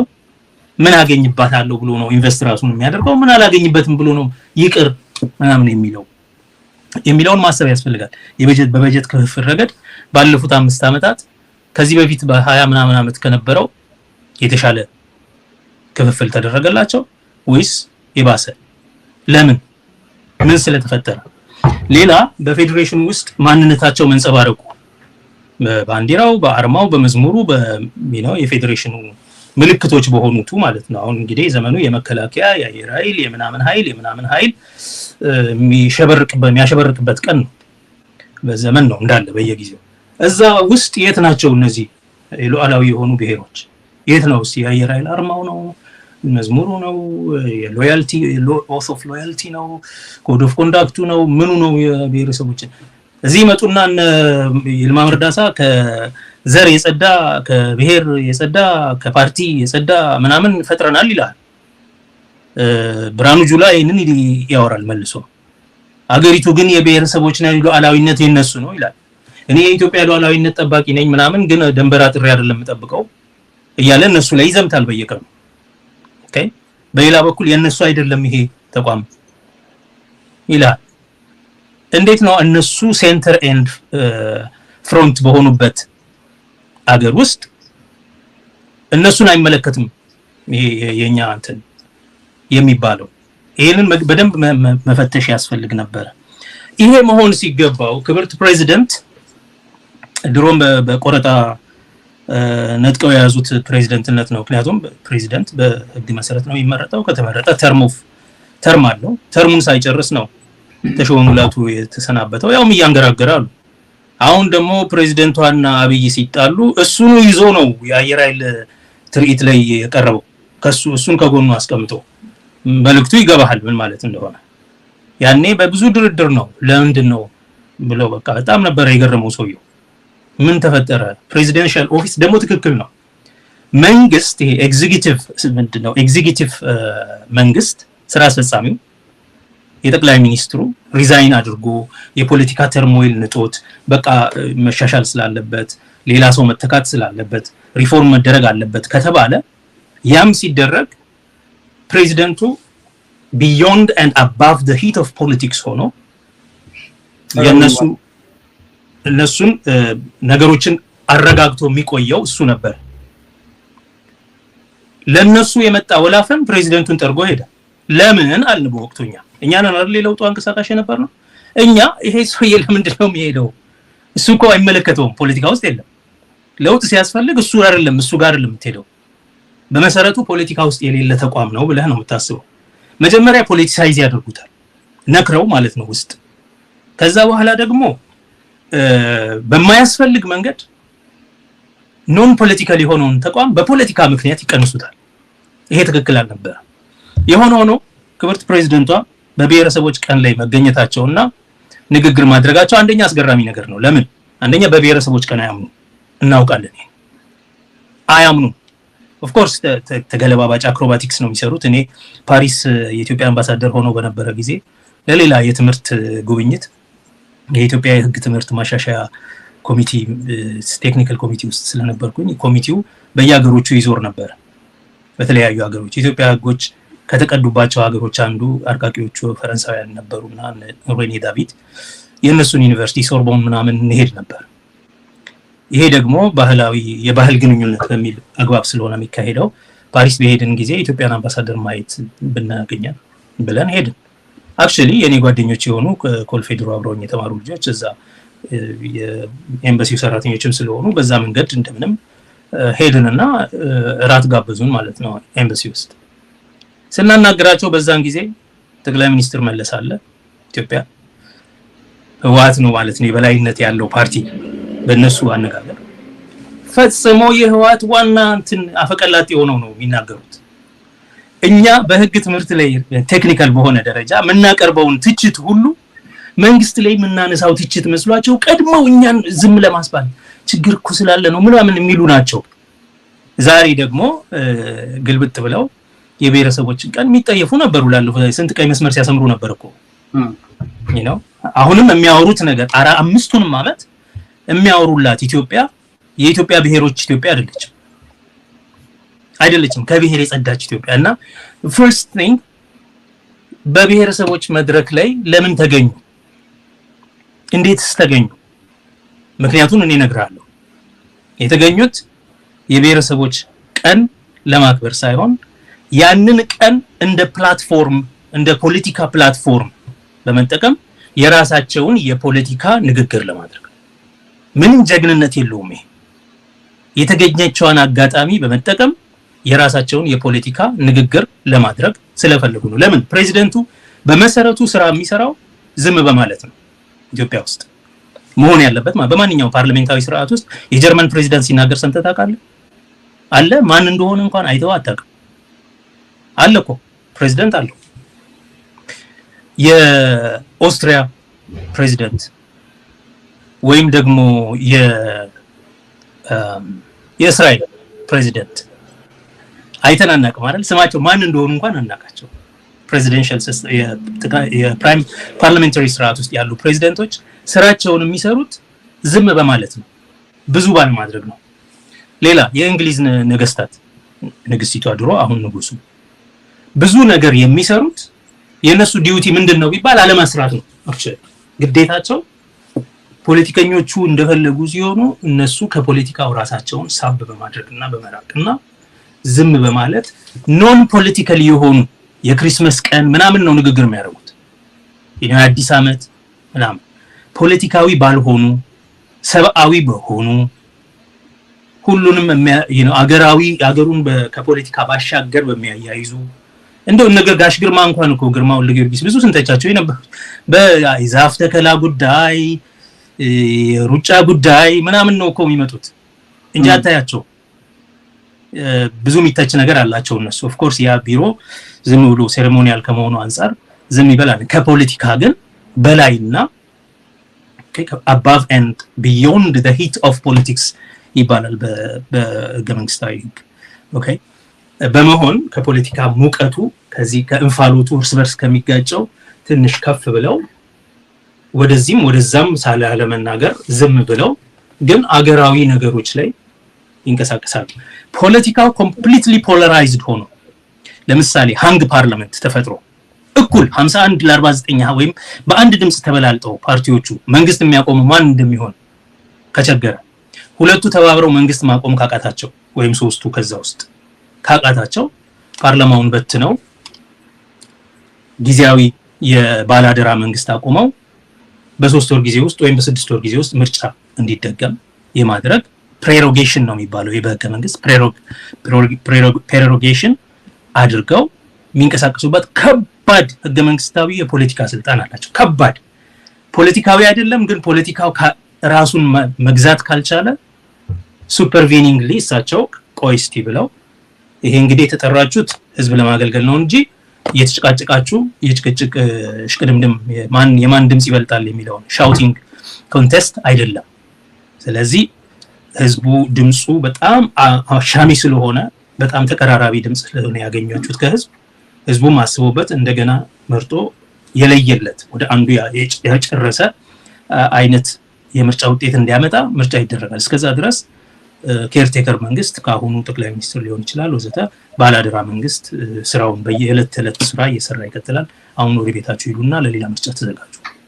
ይሄ ከባድ የህገ መንግስት ግን ይሄ የፖለቲካ ቀውስ ሲከሰት ነው ማለት በምርጫ ማግስት የተመረጡት ተወዳዳሪ ፓርቲዎች በጣም የተመጣጠነ አቅም ኖሯቸው ተባብረው አብረው መንግስት ማቆም ሲያቅታቸውና ለረጅም ጊዜ የመንግስት ቫኪዩም የመንግስት እጥረት አሁን ቤልጅየም 14 ወር ነበር አንድ ጊዜ እስራኤልም የተወሰኑ ቀናት ያጋጥማሉ እንደዛ ሲሆን አፍርሰው ይሄ ነው ትልቁ ስልጣናቸው። ብልጽግና ምርጫ ባራዘመ ጊዜ ይሄ ነገር ብለን ተወያይተን ነበር ትዝ ይለኛል። ብልጽግና ምርጫ ያላግባብ በማራዘምበት ጊዜ ብቸኛ እዛ ሀገር ላይ ስልጣን ያላቸው ወይ ደግሞ ስልጣን መቆየት የሚችሉት የሀገሪቱ ፕሬዝዳንት ብቻ ናቸው የሚል ነገር አስተላልፈዋል።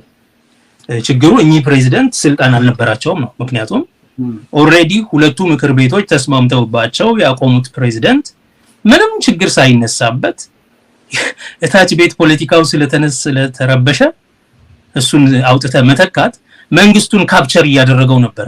አብይ መንግስቱን የስቴት ካፕቸር ነው እኮ እየሰሩ የነበሩት ሁሌም ብለው የስልጣን መቀራመት ለማድረግ ነው እንጂ ያንን መንካት አያስፈልግም ነበር። ፕሬዚደንሻል ተቋምን ጠቅላይ ሚኒስትር መቀየር አይገባውም ነበር። መልካም ኤኒዌይ የሆነ ሆኖ እሳቸው በመጡ ጊዜ ብዙውን ነገር ባለመናገር ነበር ሊይዙት የሚገባው። አሁን ግን ይሄንን ፕላትፎርም በመጠቀም የብሔረሰቦችን ቀን በመጠቀም ቅድም ያልኩህን መጉላት ያለባቸውን ነገሮች ከማጉላት ይልቅ የራሳቸው የፖለቲካ አጀንዳ ማሰራጫ ፕላትፎርም ነው አድርገው የተጠቀሙት። ስለዚህ እዛ ላይ ለብዙ ጊዜ ሲነገር የነበረው ከጠቅላይ ሚኒስትሩ ጋር ያላቸው አለመግባባት ማለትም ከፕሪቶሪያ ስምምነት በኋላ አሰላለፋቸው ተቀይሯል። የሁለቱ ግንኙነታቸው ተቀይሯል። አያናግረኝም ምናምን ሲባል ነበር። እሳቸውም ከዛ በፊት የነበራቸው የፖለቲካ አቋም አሁን ካላቸው የፖለቲካ አቋም ተቀይሯል። በሁሉም ነገር አብይን ይደግፉ ነበር። በሁሉም ነገር ኢንተርቪዎች አሏቸው። ቀድሞው እንደውም እሱን ወደ በለጠ አክራሪ የሆነ የጥፋት መንገድ ይገፉት ነበር። ዛሬ ደግሞ ኦልሞስት እሱ ያለ እስከማይመስል ድረስ ማለት ነው። ይሄን ስናገር የአብይ ደጋፊ ሆኜ አይደለም። ሁላቸውም ህገወጦች ናቸው። ሁላቸው ምንም የምግባርም የህግም አቅጣጫ ያለው ነገር አይደለም እያደረጉ ያሉት። ግን በገቡበት የመጫወቻ ሜዳ ውስጥ ሁላቸውም ለራሳቸው የሚያደላ ጨዋታ እየተጫወቱ ነው። እሱ ህገወጥ ነው። እሳቸውና የመጣበት መንገድ ህገወጥ ነው። አሁንም እያደረገ ያለው ነገር ወንጀል ነው። ፋሺስት ስርዓት ነው እየገነባ ያለው። ያ ፋሺስት ስርዓት ፋሺስት ነው ሲባል እሳቸውም ኢምፕሊኬትድ ናቸው። እንደ ሴሬሞኒያል ፕሬዚደንት ነፃ አልነበሩ። ከሰራዊት ጋር ሲዞሩ የዘር ማጥፋት የፈጸመ ሰራዊትን ሲሸልሙ ጦርነት የተፈጸመበትን ህዝብ እንደ ወንጀለኛ ሲከሱ ብዙ ነገር ሲሉ የነበሩ ስለሆነ ማለት ነው። አሁን ያደረጉት ንግግር የራሳቸውን ፖለቲካ አቋም ወይም ደግሞ ከጠቅላይ ሚኒስትሩ ጋር ያላቸውን ልዩነት የሚገልጹበት ፕላትፎርም አድርገው መጠቀማቸው ነው which is very very unfortunate ለኢትዮጵያ ብሔረሰቦች። በዚህ ውስጥ ሉዘሩ ማን ነው? I don't care እነሱ ቢጣሉ ቢባሉ በደንብ ጦርነትን ቢሳይፉ ነው ጉዳይ አይደለም። ሉዘሩ የኢትዮጵያ ህዝቦች ናቸው። የጎደለባቸው በዚህ ምክንያት የኢትዮጵያ ህዝቦች ናቸው። በእነሱ ሜዳ ላይ ህዝቦቹን እንደ ሜዳ አድርገው እነሱ ይራገጣሉ። እዛ ላይ ቆመው የራሳቸውን የፖለቲካ ልዩነት እያራመዱ ነው። በመሰረቱ የፋኖን ፖለቲካ ነው እያራመዱ ያሉት። መልካም ዶክተር ጸጋይ በርካታ ነገሮችን ያነሱት እንደው እኔ በሌላ ጊዜ ጭምር ፕሮግራም ቢያዝላቸውና በርካታ ሰዎች ቢማሩባቸው የምላቸውን ጉዳዮች ነው በዝርዝር አንስተው ይሄዱበት በተለይም በብሔር ብሔረሰቦች ቀን ጋር በተገናኘ ሊነሱ የሚገቡ ነገሮች እና እዛ መድረክ ላይ ሊነገሩ የሚገቡ ነገሮች ምንድናቸው የሚለው ነገር በርካታ ነገሮችን ጥያቄ የሚያጭሩ ነበሩ እስካሁን የነበሩት። አሁን በርካታ ነገሮችን ሲያነሱ ወደኋላ ተመልሼ ከመጀመሪያው ጊዜ ጀምሮ ወይ ደግሞ እኔ ማድመጥ ከጀመርኩ ወይ ደግሞ ይሄንን ሴሪሞኒ መከታተል ከጀመርኩ ጊዜ ጀምሮ የሚነገሩ ነገሮችን ሳይ እውነትም ፕሬዝዳንቶች ተገኝተው አያውቁም። ምናልባት የፌዴሬሽን ምክር ቤት አፈ ጉባኤዎች እንደዚህ ምናምኖች የሚገኙትና በዛ ቦታ ላይ የሚነገሩ ነገሮች ፖለቲካዊ ይዘት ያላቸው ነገሮች ናቸው። ግን መነገር የነበረባቸው የህዝቦቹ መብትና ህገ መንግስት የሰጣቸው ጉዳዮች መሆን ሲገባቸው የሚነገሩ ነገሮችን አድምጫለሁኝ። ፕሬዝዳንቱ የተናገሩትን ንግግር አሁን የምናደምጥበት ጊዜ ላይ ነው ያልነው። ሁለት ቪዲዮዎችን ተከታታይ አድምጠን ጥያቄዎች ልሰንዝር። እስኪ ሁለት ቪዲዮዎችን ላስደምጥና በጠረጴዛ ዙሪያ ነው መሆን ያለበት እንጂ ኢትዮጵያ ላይ ጦር በመማዘዝ መሆን የለበትም። ሳንፈራ መናገር፣ መሞገት፣ መተቸት ያለ ነገር ነው የማንም ዲሞክራቲክ ስራ ውስጥ እንዲያውም ይበረታታል። አንፍራው። ህግ በፈቀደው መሰረት መንቀሳቀስ አለብን።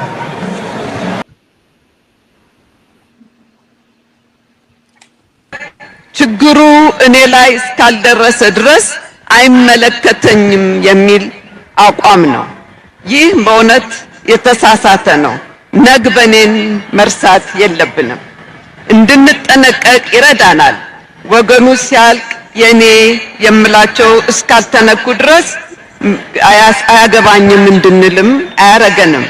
ስለዚህ ይህ መታሰብ አለበት። ይህ ደግሞ ካልተደረገ ከባድ ዋጋ ያስከፍላል። ጥቃትን ተባብረን ነው መዋጋት ያለብን። ካለዚያ የእያንዳንዱን በር ሊያንኳኳ ይችላል። ፕሬዝዳንቱ እንግዲህ የሚሉት ነግበኔ ይበሉ። መጀመሪያ ላይ ባስደመጥኩት ቪዲዮ ጦርነት ይብቃን የሚል ነገር፣ ጦርነትን የሚያወግዝ ንግግር ነው የሚናገሩት። በሐሳብ መናገር አለብን፣ ሐሳብ ሊከለከል አይገባም፣ ህገ መንግስትን በተከተለ መንገድ ልንናገር ይገባል፣ ጠመንጃ ማዘዝ የለብንም፣ መዋጋት የለብንም የሚል ጦርነት ይብቃ የሚል መልእክት ነው ያስተላልፉት። ቀጥሎ ነግበኔ ይበሉ። የሆነ ብሔር ሲወጋ ዝም አትበሉ፣ አንድ ላይ ተነስተን ማወገዝ ነው ያለብን። ስለዚህ ቤታችን እስኪመጣ ደጃፋችን እስኪመጣ እያንዳንዱ ደጃፍ እስኪመጣ ድረስ መጠበቅ የለብንም የሚል መልእክት ነው ያስተላልፉት። ይሄ በርካቶች ክፋት የለውም፣ ጥሩ ንግግር ነው። ከጠቅላይ ሚኒስትሩ በተቃራኒ ቆሞ ለህዝብ ወግነው እየተናገሩ ነው የሚልን ነገር ያነሳሉ። አንዳንዶች ደግሞ አይ ምክንያት አላቸው፣ እንደዚህ ብሎ የሚናገሩበት ምክንያት ስላላቸው ነው ይላሉ። ምን ያሉ ዶክተር ጸጋዬ እርሶ ይህንን ቪዲዮና ንግግር ጦርነት ይቆም፣ ሰላም ይውረድ፣ በምክክር እንጨርስ ጥሩ ሐሳብ ነው ኢን ፕሪንሲፕል። የእርስ በርስ ጦርነት አለ ይላሉ ዛሬ። ምነው ትግራይ የእርስ በርስ ጦርነት አልነበረ? ኦሮሚያ የእርስ በርስ ጦርነት አልነበረ? የዛን ጊዜ ቀይ መስመር ምናምን እያሉ አልነበር ሲያወሩ የነበረው? የእርስ በርስ ጦርነት ላይ የዘመተን ጀነራል አይደለም እንደ ፊልድ ማርሻል አድርገው ሲሾሙ የነበረው እሳቸው? ምናልባት ቪዲዮ ካለ ልታሳይ ትችላለህ። ያንን ሞመንት ማለት ነው። ከትግራይ ጦርነት መልስ ሹመት ሲሰጡ ማለት ነው። ጀነራሎቹን ሰብስበው ፊልድ ማርሻል ያስባሉት እኮ እሳቸው ናቸው። ከኛ ድርጅት አስመዘገቡ የጦር መኮንኖች የማዕረግ ማልበስ ስነ ስርዓት የኢፌዴሪ ፕሬዝዳንት ሳህለወርቅ ዘውዴ፣ የኢፌዴሪ ጠቅላይ ሚኒስትር ዶክተር አብይ አህመድና ከፍተኛ የመንግስት የስራ ኃላፊዎች በተገኙበት ተካሂዷል። የማዕረግ እድገት የተሰጣቸው ከፍተኛ ወታደራዊ መኮንኖችም 100 ሲሆኑ ለኢትዮጵያ የመጀመሪያ የሆነው የፊልድ ማርሻል ማዕረግም ለኢፌዴሪ መከላከያ ሰራዊት ኢታማዦር ሹም ጄኔራል ብርሃኑ ጁላ ተሰጥቷቸዋል። ለወታደራዊ መኮንኖቹ ማዕረግ ያለበሱት የኢፌዴሪ ፕሬዝዳንት ሳህለወርቅ ዘውዴ ኢትዮጵያ ተገዳ የገባችበትን የህልውና ጦርነት በድል በመቀዳጀት የሰራዊቱ አባላት ከፍተኛ ጀብድ ፈጽመዋል ብለዋል። አገራችን ከፍተኛ ስጋት ላይ ወድቃ ነበር። በማንኛውም ሀገር ኃይልን የመጠቀም ስልጣን ያለው የመከላከያ ሰራዊቱ ብቻ በመሆኑ ይህንን ስጋት ለመቀልበስ በአንድ በኩል እየመለመለ እየተደራጀ ሪፎርም እያደረገ የነበረ ሰራዊት ያለው ሰራዊት በመሆኑ እየታጠቀ ትጥቁን ለማሟላት እየሞከረ በሌላው በኩል እየተከላከለ ቀጥሎም እያጠቃ አገሪቱ ከነበረችበት ስጋት እንድትርቅ ስጋቱ እንዲቀለበስ አድርጓል። ይሄ ነው ምናልባት የጠየቁኝ ቪዲዮ ካልሰራትኩኝ ለከ ይሄ አሁን የጦረኛ ንግግር ነው እንዳለ ይሄው ሰራዊት በትግራይ ላይ ጦርነት ሲያደርግ ኦኬ ተገደን የገባንበት ጦርነት ሀገር የሚያፈርስ ተግባር ኦኬ ሰራዊቱ የተከላከለው ሰራዊቱ እንዲያውም እያጠቃ የነበረበት ያሉት ጦርነት የእርስ በርስ ጦርነት ነበር ግን እንደ ውጭ ጦርነት ነበር እሱን የሚገልጹት ይሄ ነው አሁን ሰላም ይውረድ ምናምን የሚለው ንግግር መልካም በጣም የሚወደግ ተገቢነት መልካም ንግግር ግን ይሄንን የሚሉት ለምንድን ነው ዛሬ አማራ ክልል በጦርነት ስለገባ ነው በኦሮሚያ ላይ ያላሉ በትግራይ ላይ ያላሉ በትግራይ ላይ ኢንፋክት ጦርነት ስላካሄደ ሰራዊቱን ሸልመዋል በእኔ እምነት ሰራዊቱ ሹመት ሲደረግ ሴሬሞኒያል ፕሬዚደንት እንደመሆናቸው ሴሬሞኒው ላይ ተገኝተው ሹመት መስጠት ስራቸው ነው ፖለቲካዊ ንግግር ግን እዛ ላይ ማድረግ አይገባም ነበር ሰራዊቱን እንደ አንድ ሀገራዊ ተቋም ለሀገር ሉዓላዊነት እንዴት እንደሚቆም ያለበት አባል አደራ እንደሆነ ብቻ ተናግረው ከዛ ውጪ ስለምትሰሩት በተለያየ አካባቢ ሀገርን ደህንነት ለመጠበቅ የሀገርና የህዝቦችን ደህንነት ለመጠበቅ የምታደርጉት እናመሰግናለን ከዛ ሽልማታቸውን በተለያየ በራሳቸው የእድገት ሂደት ሚሾሙ ስለሆነ ይሸለሙትን ሸልመው መሄድ እንደዚህ ፖለቲካዊ ይዘት ያለው ራሳቸውን በጦርነቱ ውስጥ የሚያጨማልቅ በጦርነቱ ደም ውስጥ የሚያጨማልቅ ይልቅም ደግሞ የአንድ ቡድን ላይ ያነጣጠረ ወገንተኝነት ማሳየታቸው የትግራይ ህዝብ ፕሬዝዳንት አይደሉም እኚህ ሴትዮ ላለፉት 5 ዓመት አልነበሩ ያቱም የትግራይ ህዝብ በምንም መንገድ ያልተቋደሰበት ማህበር ውስጥ እሳቸው ፕሬዝዳንት ሆነው በትግራይ ህዝብ ላይ ያ ሁሉ ነገር ሲደረግ ሲያስችሉ የነበሩ ናቸው የትግራይ ህዝብ እኚህን ፕሬዝዳንት ናቸው ብሎ አይቀበልም ቢያንስ ማለት ነው ኦሮሞ ድሮንም ማንኛቸውም ተቋማት ጋር የኔ ነው የሚለው ተቋም የለው ስለዚህ የጭቁን ብሔሮች የነሱ የሆነ ተቋም የለም እዛ ጋር በእነሱ ላይ የተቋቋመ እንጂ እነሱን የሚታገል ተቋም እንጂ በተለይ የአብይ አህመድ ስርዓት ለኢትዮጵያ ብሔሮች ጠላት ነው እንጂ የነሱ ተቋም አይደለም መሰረቱ ከመቋቋሙ ጀምሮ የነሱ መብት በስቷል የነሱ መብት መሰረዝ አለበት የነሱ ፖለቲካዊ ቁመና መቀነስ አለበት የሚል ተቋም ነው ፕሬዝዳንቷ በዚህ ንግግር ልክ በጀነራሎቹን ሲሸልሙ መከላከያን ሲያወድሱ ሲናገሩ በነበረበት ቶን ነው የሚናገሩት ሁለት ነገር መናገር ያስፈልጋል አንደኛ አላግባብ አክቲቪስት ፕሬዝዳንት ሆነዋል የአብይ አህመድ ስርዓት ስልጣን ከያዘ ቀን ጀምሮ አክቲቪስት መንግስት መሆኑ ነበር የሚገርመኝ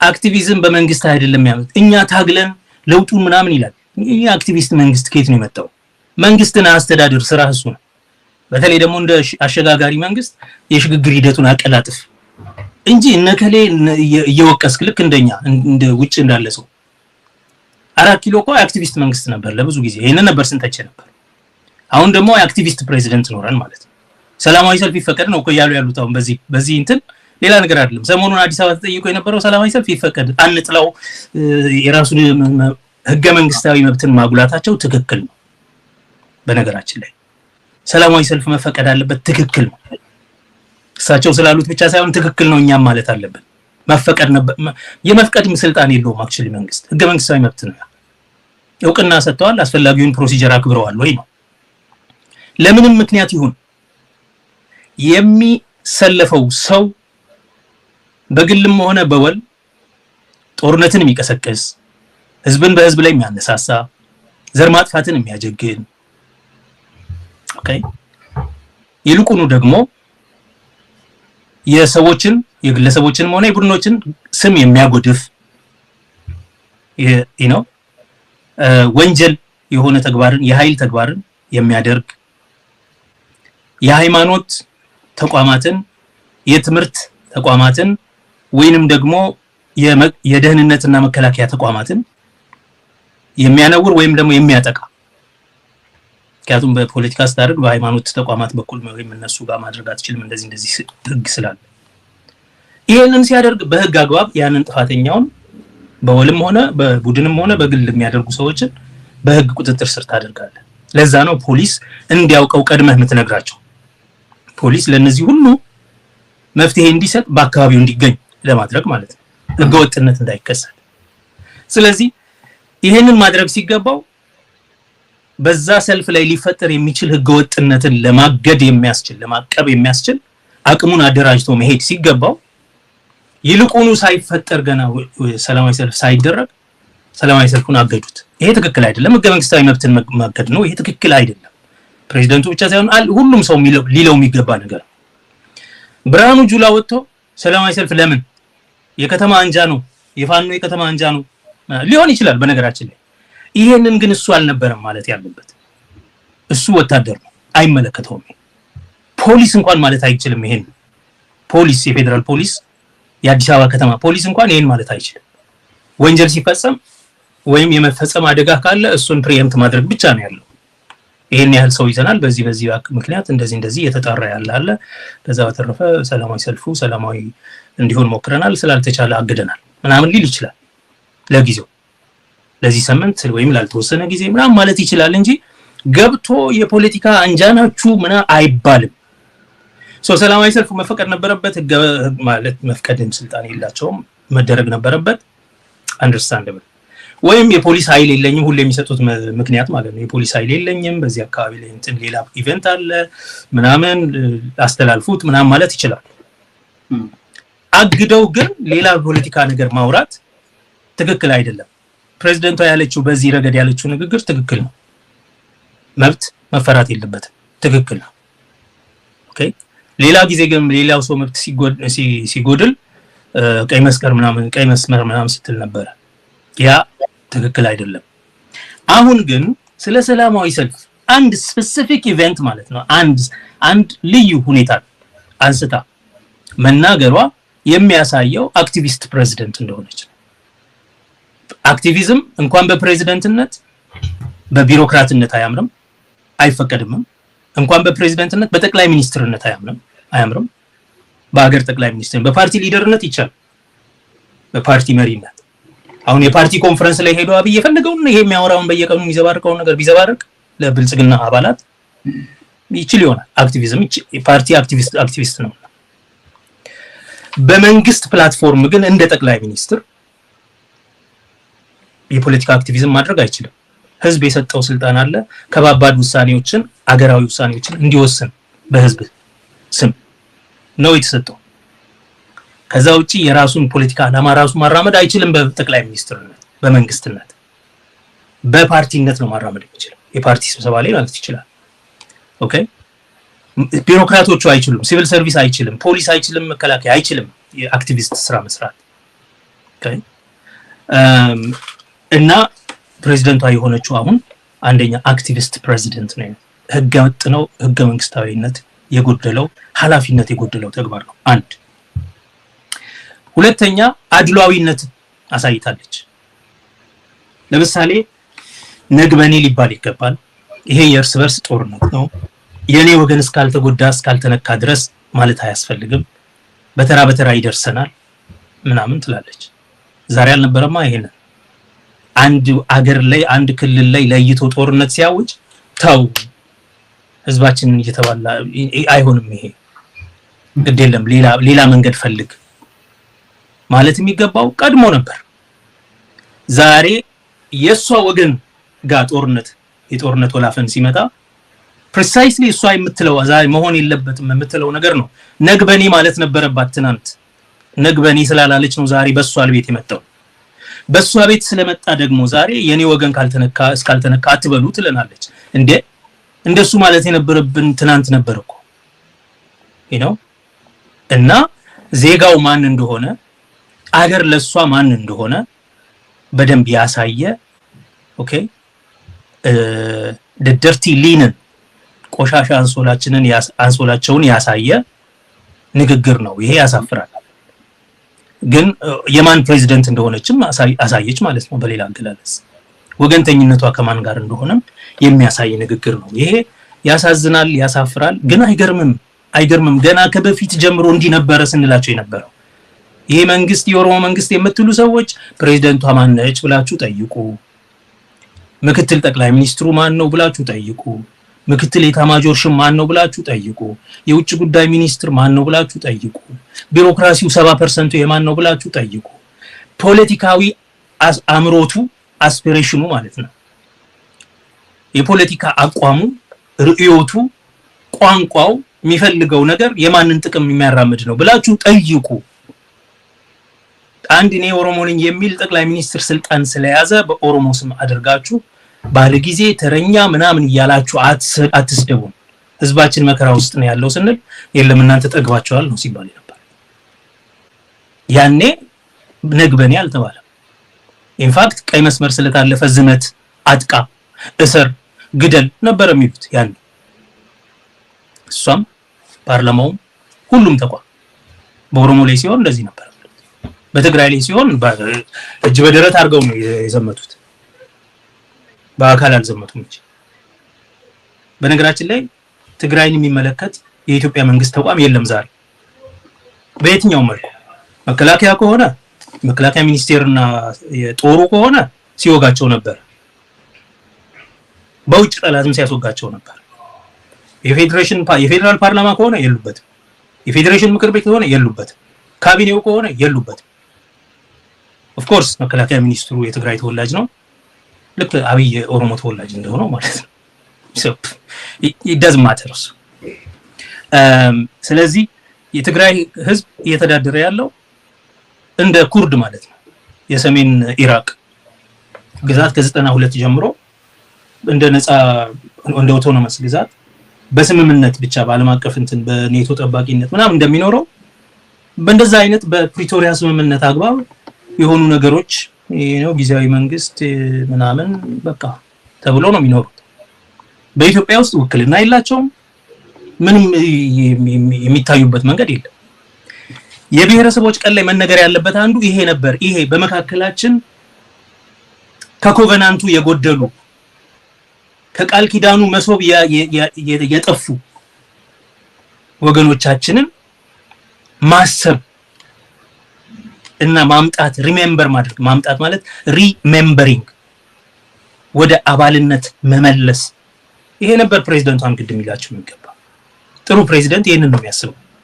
የጎደሉትን ወገኖቻችንን ከቃል ኪዳኑ የጎደሉትን እንዲሁም መደመር ምናምን ስለሚያወሩ ይመቻል እኮ ሌሎችንም መደመር የሚችል ህገ መንግስታዊ ፌደራል ስርዓት ነው ያለን።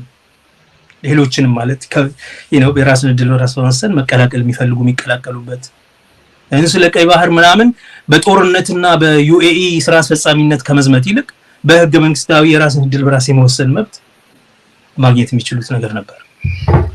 መልካም እና ይሄንን መናገር ሲገባቸው እንደዚህ ያለ የጦርነትን የወገንተኝነትን ማሳየታቸው አክቲቪስት መሆናቸው የሚያስተዛዝባቸው ጉዳይ ነው እንጂ የሚያስወድዳቸው አይደለም። እንዳልኩ ግን ለመብቱ መሟገት የህዝቦችን መከራ አጉልቶ ማውራት ትክክል ነው። ያነሰ ካልሆነ በቀር በዛ ተብሎ የሚወገዝ አይደለም። መልካም እንግዲህ ፕሬዝዳንቱ ከዚህ ቀደም ስትናገር እንደነበረ በደንብ ለሁሉም ግልጽ አሁን ድርሻቸው ምን እንደሆነ ለሁሉም ግልጽ አድርጓል። ምናልባት አንድ ነገር ብዬ ሌላኛው ከዚህ ጋር አያይዘን የምናነሳው ነገር ብናነሳ አሪፍ ነው።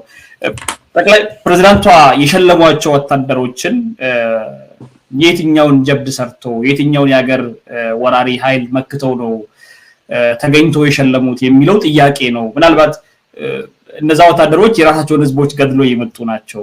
በራሳቸው ህዝብ ላይ በኦሮሚያም በትግራይም በተለያዩ ቦታዎችም ሄደው የራሳቸውን ህዝብ ሲገሉ የነበሩ ወታደሮች ናቸውና ሽልማት ተሰጣቸው ወታደሮች ለመሸለም እንኳን እዛ ቦታ መገኘት የለባቸውም የሚሉ መከራከሪያ የሚያነሱ ሰዎች አሉ።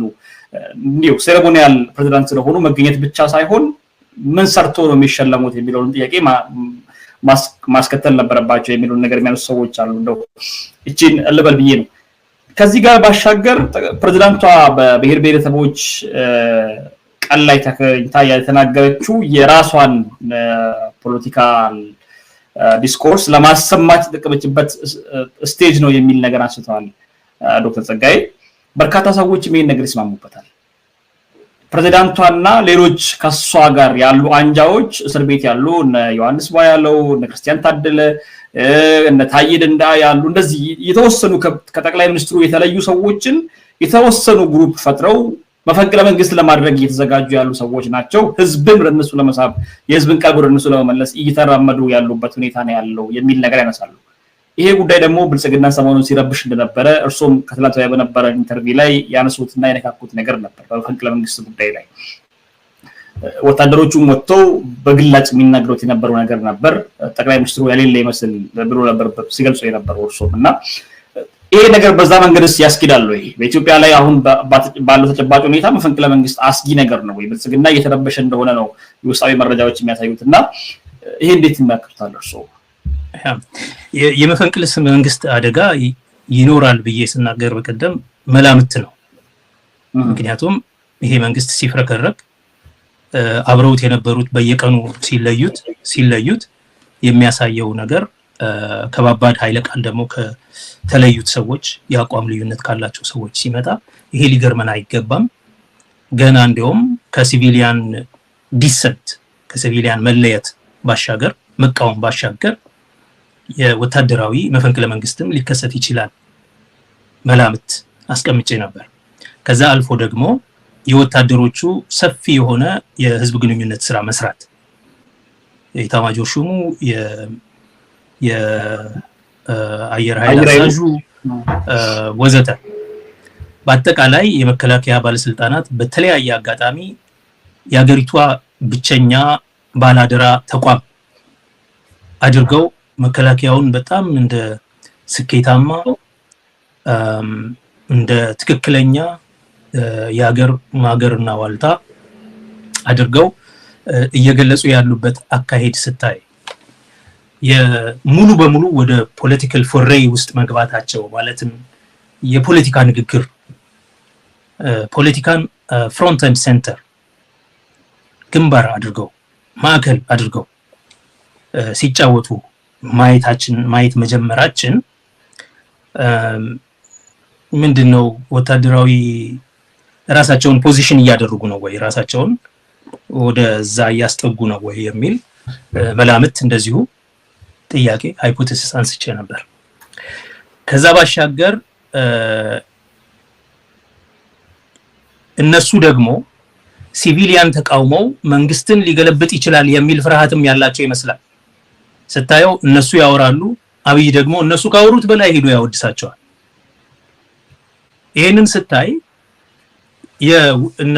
እነ ታዬም ሌሎችም የሚናገሩት ከመንግስቱ የመለየቱ ነገር የአማራ ልሂቃን ከመንግስቱ የመለየታቸው ነገር እነዚህ ነገሮች የመፈንቅለ መንግስት እርምጃ የለየለት የተደራጀ ተቃውሞ አንድ መገለጫ ሊሆኑ ይችላሉ በሚል ወታደሮቹና አብይ ሪግሩፕ እያደረጉ ነው መሰለኝ የሚመስለው እንደሱ ነው።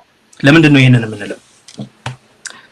ታዬ ደንዳ ተይዞ ሲታሰር ያለው የመፈንቅለ መንግስት እርምጃ ለማድረግ ሲሞክር ስለተገኘ ነው አንዱ። ሮይተርስ ይሄንን ነገር ነው ብሎ ያወጣው ዛሬ ያወጣው መግለጫ በዋውጣታ የመፈንቅለ መንግስት አደጋን ለመፍጠር እየተንቀሳቀሱ ነው በሚል ነው። ስለዚህ ስታያቸው ወታደሮቹም አንደኛ ያው ማስል ፍሌክሲንግ ነው እንትን አቅማችንን ያሉ ያሳዩ ነው። ሁለተኛ አብይ ወታደሮቹን በዙሪያው አድርጎ ሌሎች ሲቪላዊ ተቃውሞዎችን ክራሽ ማድረግ ይፈልጋል ማለት ነው።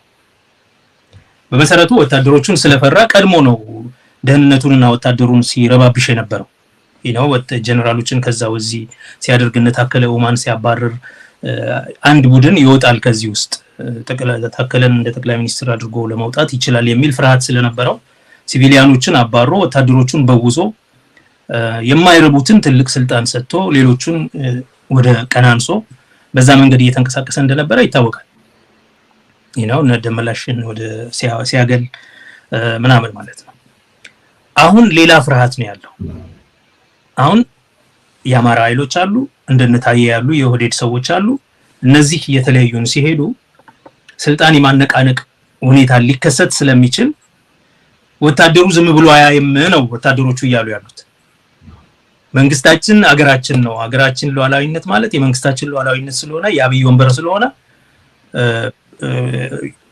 ወታደሮቹ ፖለቲካዊ ጡንቻ የማሳየት አቅም ነው ነገር ነው ያሳዩት። ሲቪሊያኖቹ ከዱኝ በቃ እንግዲህ ወታደሮች ያሉኝ ነው እሱ ደግሞ እያለ ያለው ወታደሮቹን ሲያመሰግን ነው አይደል ያየነው የትርኢቱ ላይ ያም ያሳየው ሲቪሊያኖች ቢከዱኝም ወታደሮቼ ከጎኔ ናቸው ስለዚህ ምንም አታመጡም እናሸንፋቸዋለን ነው እያለ ያለው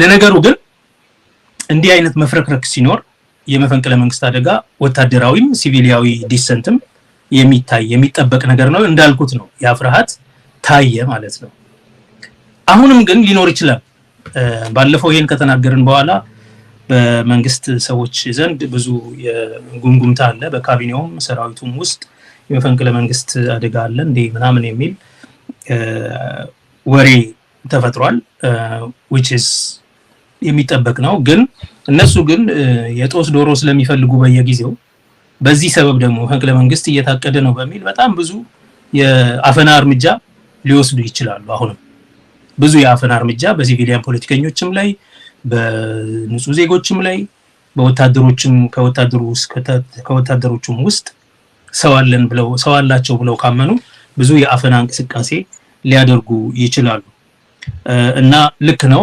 የመፈንቅለ መንግስት አደጋ አለ የሚል የመሸበር ነገር የመርበትበት ነገር በመንግስት ውስጥ እየተፈጠረ ነው naturally of course ትልልቅ ፕሮፋይል ያላቸው ሰዎች ከነሱ እየተነጠሉ ፕሬዚደንቷን ጨምሮ የምክትል ጠቅላይ ሚኒስትሩን ጨምሮ እንዳለ አንድ ኤሊት ጨምሮ የተቃቀስካቸው ሰዎች በእስር ቤት ያሉትን ጨምሮ ይሄን ያህል ማጉረምረም ካለ anything can happen የሚል ነው ስለዚህ እሱ ደግሞ ይሄንን ለመጋፋት ወታደሮቹን ከጎኑ አቆሞ እኛ ከባድ ነን ይላል ሁለተኛ ከውጭ ነው ወደ ውስጥ መሰራው ይላል አንዱ እየሰሩ ያሉት ነገር ለአሁን ብቻ ሳይሆን ለብዙ ዘመናት የነሱን ብቻ ሳይሆን የዓለም አቀፍ ወዳጆቻቸውን ተረኛ ወንድማቸው የዩናይትድ አረብ ኤሚሬትስ መንግስትን ይዘው የነሱን ገንዘብ ይዘው ቀደም የጠቀስኩት የቅጥረኛ ኩባንያ ሜርሲነሪ ካምፓኒ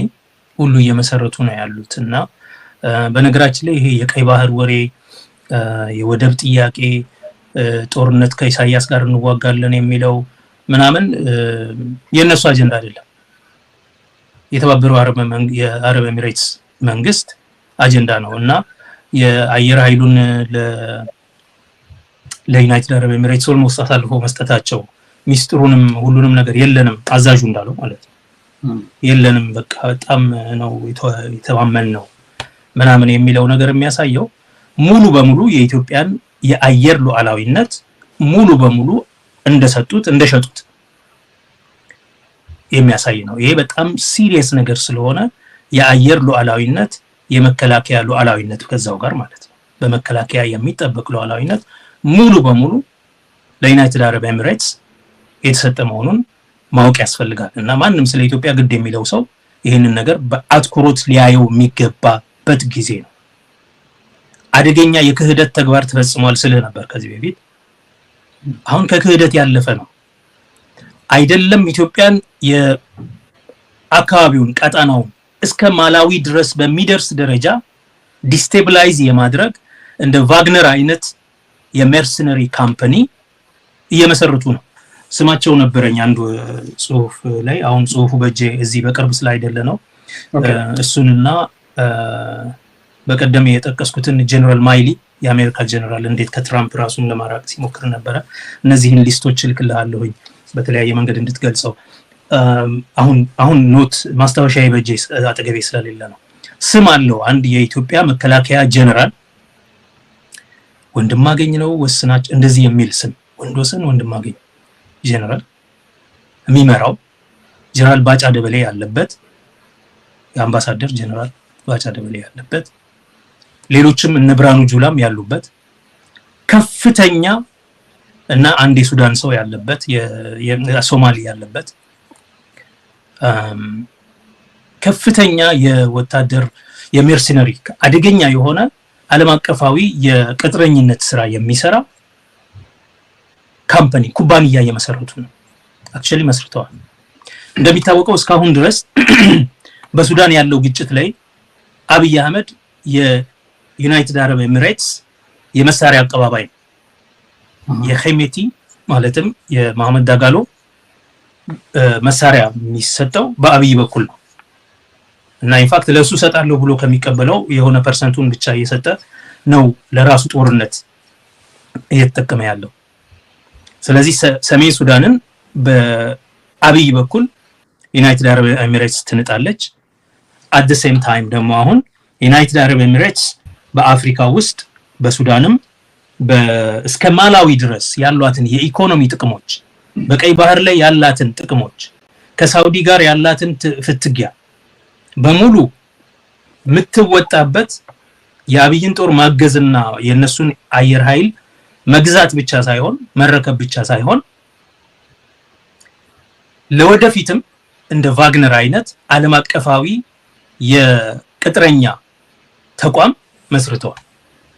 ይሄ ለአሜሪካ ወዳጆች ለሚሏቸው የስትራቴጂክ አላይ ነው የኢትዮጵያ መንግስት፣ ስትራቴጂክ ጥቅም አለን እዚህ አካባቢ የሚሉ ዓለም አቀፍ ማህበረሰብ አባላትም በግልጽ ይሄንን አይ ቲንክ በጽሁፍ ማጋለጥ ያስፈልጋል፣ በሰፋ ባለ በህዝብ በሚያነበው በእንግሊዝኛም ጭምር። ይሄ ያለኝ መረጃ ነው፣ ከትናንት ያገኘሁት መረጃ ነው፣ ከዛው ከራሳቸው መካከል ማለት ነው። አደገኛ ሁኔታ ነው እየመጣ ያለው ምስራቅ አፍሪካን ቀጠናውን ብቻ ሳይሆን እስከ ሌሎች የአፍሪካ ድረስ እና ዘላቂነት ባለው መንገድ ለረጅም ጊዜ በመሰረቱ ትናንት ያየነው ትርኢት የአየር ኃይላችንን ያሻሻጥ ሂደት ነው፣ የማሻሻጥ ሂደት ነው። ተሽጧል ሙሉ በሙሉ። የሰማይ የአየር ላይ ሉዓላዊነት ኦሬዲ ተሰጥቷል ለሌላ። ኦኬ ይው በታሪክ ወደ ኋላ ልትመልሰው በማትችለው ሁኔታ ማለት ነው። የሚቀጥሉ መንግስታት ሁሉ ሪትራክት አታደርገውማ። አንዴ የመከላከያ መረጃ ሚስጥር አንዴ ከሄደ ጓዳ አንዴ ከሄደ እንኳን ዛሬ በቴክኖሎጂ ዘመን በሌላም ጊዜ ሁሌ ኮምፕሮማይዝ ሆኖ ይቆያል ነው እና አሁን ግን ገመናው አንዴ ተላልፎ ተሰጥቷል እና ይሄ ወደፊት ኢትዮጵያ ውስጥ ኃላፊነት ወስዳለው መንግስት ሆናለው አገሬ ግድ ትለኛለች ምናምን የሚል ፖለቲከኛ ሁሉ በጥንቃቄና በድንጋጤ ሊያዩ የሚገባ ነገር ነው ለወደፊቱም ጭምር። የዓለም አቀፍ ማህበረሰብ አባላት ደግሞ በስነ ስርዓት ይሄንን የሚፈጠረውን የሜርሰነሪ ግሩፕ ታርጌት የሚያደርግ ዲፕሎማሲያዊ እንቅስቃሴ በጊዜ መጀመሪያ ያስፈልጋቸዋል። እና ሌላው አማራጭ ይሄ ሳውዲ ጋር በመግባት ሱዳን ጋር በመሆን የአብይንና የኤሚሬትን ካውንተር ባላንስ ምናምን የሚል ነው። አሁን ጨዋታው ከኛ ክልል ውጪ እየሆነ ነው ጉዳዩ የመካከለኛው ምስራቅ ዘርፎር በዛ ደግሞ ሚድል ፓወርስ አልፎ ወደ ትልልቆቹ ኃይሎች እጅ የሚሄድበት ጊዜ እየመጣ ነው። ምክንያቱም ይሄ ሜርሰነሪ ኃይል በአገር ውስጥ ብቻ ሳይሆን በጣም የሚገርመው ነገር ለአንድ ወታደር 1000 ዩናይትድ ስቴትስ ዶላር እንከፍላለን ነው የሚለው። አሁን ባለው የሥራ አጥነትና የኑሮ ውድነት ከፋዩ ማን ነው? ወደ ዶክተር ጸጋይ እንደው ዩናይትድ አረብ ኤሚሬትስ ኦኬ ዶላሩ ዩናይትድ አረብ ኤሚሬትስ ነው። ምክንያቱም ይሄ መከላከያ የኢትዮጵያ መከላከያ ሜርሰነሪውም የዩናይትድ አረብ ኤሚሬትስን ኢምፓየር የሚጠብቅ ነው በዋናነት። ይሄ የሚቋቋመው ሜርሰነሪ ቡድን ካምፓኒ ለአንድ ወታደር 1000 ዩኤስ ዶላር በወር ከፍላለሁ ነው የሚለው። ለ1000 ዩኤስ ዶላር ኖርማሊ ምንም ማለት አይደለም ለዓለም አቀፍ ወታደር። ነገሩ የኢትዮጵያ መከላከያ ሰራዊት ለኢትዮጵያ መንግስት ለረጅም ዘመናት ለፒስ ኪፒንግ ሚሽን ለሚሄዱት ወታደሮች የሚከፈላቸውን ገንዘብ አብዛኛውን አይሰጣቸውም እና ያሳዝናል። 1000 ዶላር በነገራችን ላይ በዩኤን ፒስ ኪፒንግ ሚሽን ሲሄዱ በዩኤን የኪስ ገንዘብ ነው እንጂ ደሞዝም አይደለም።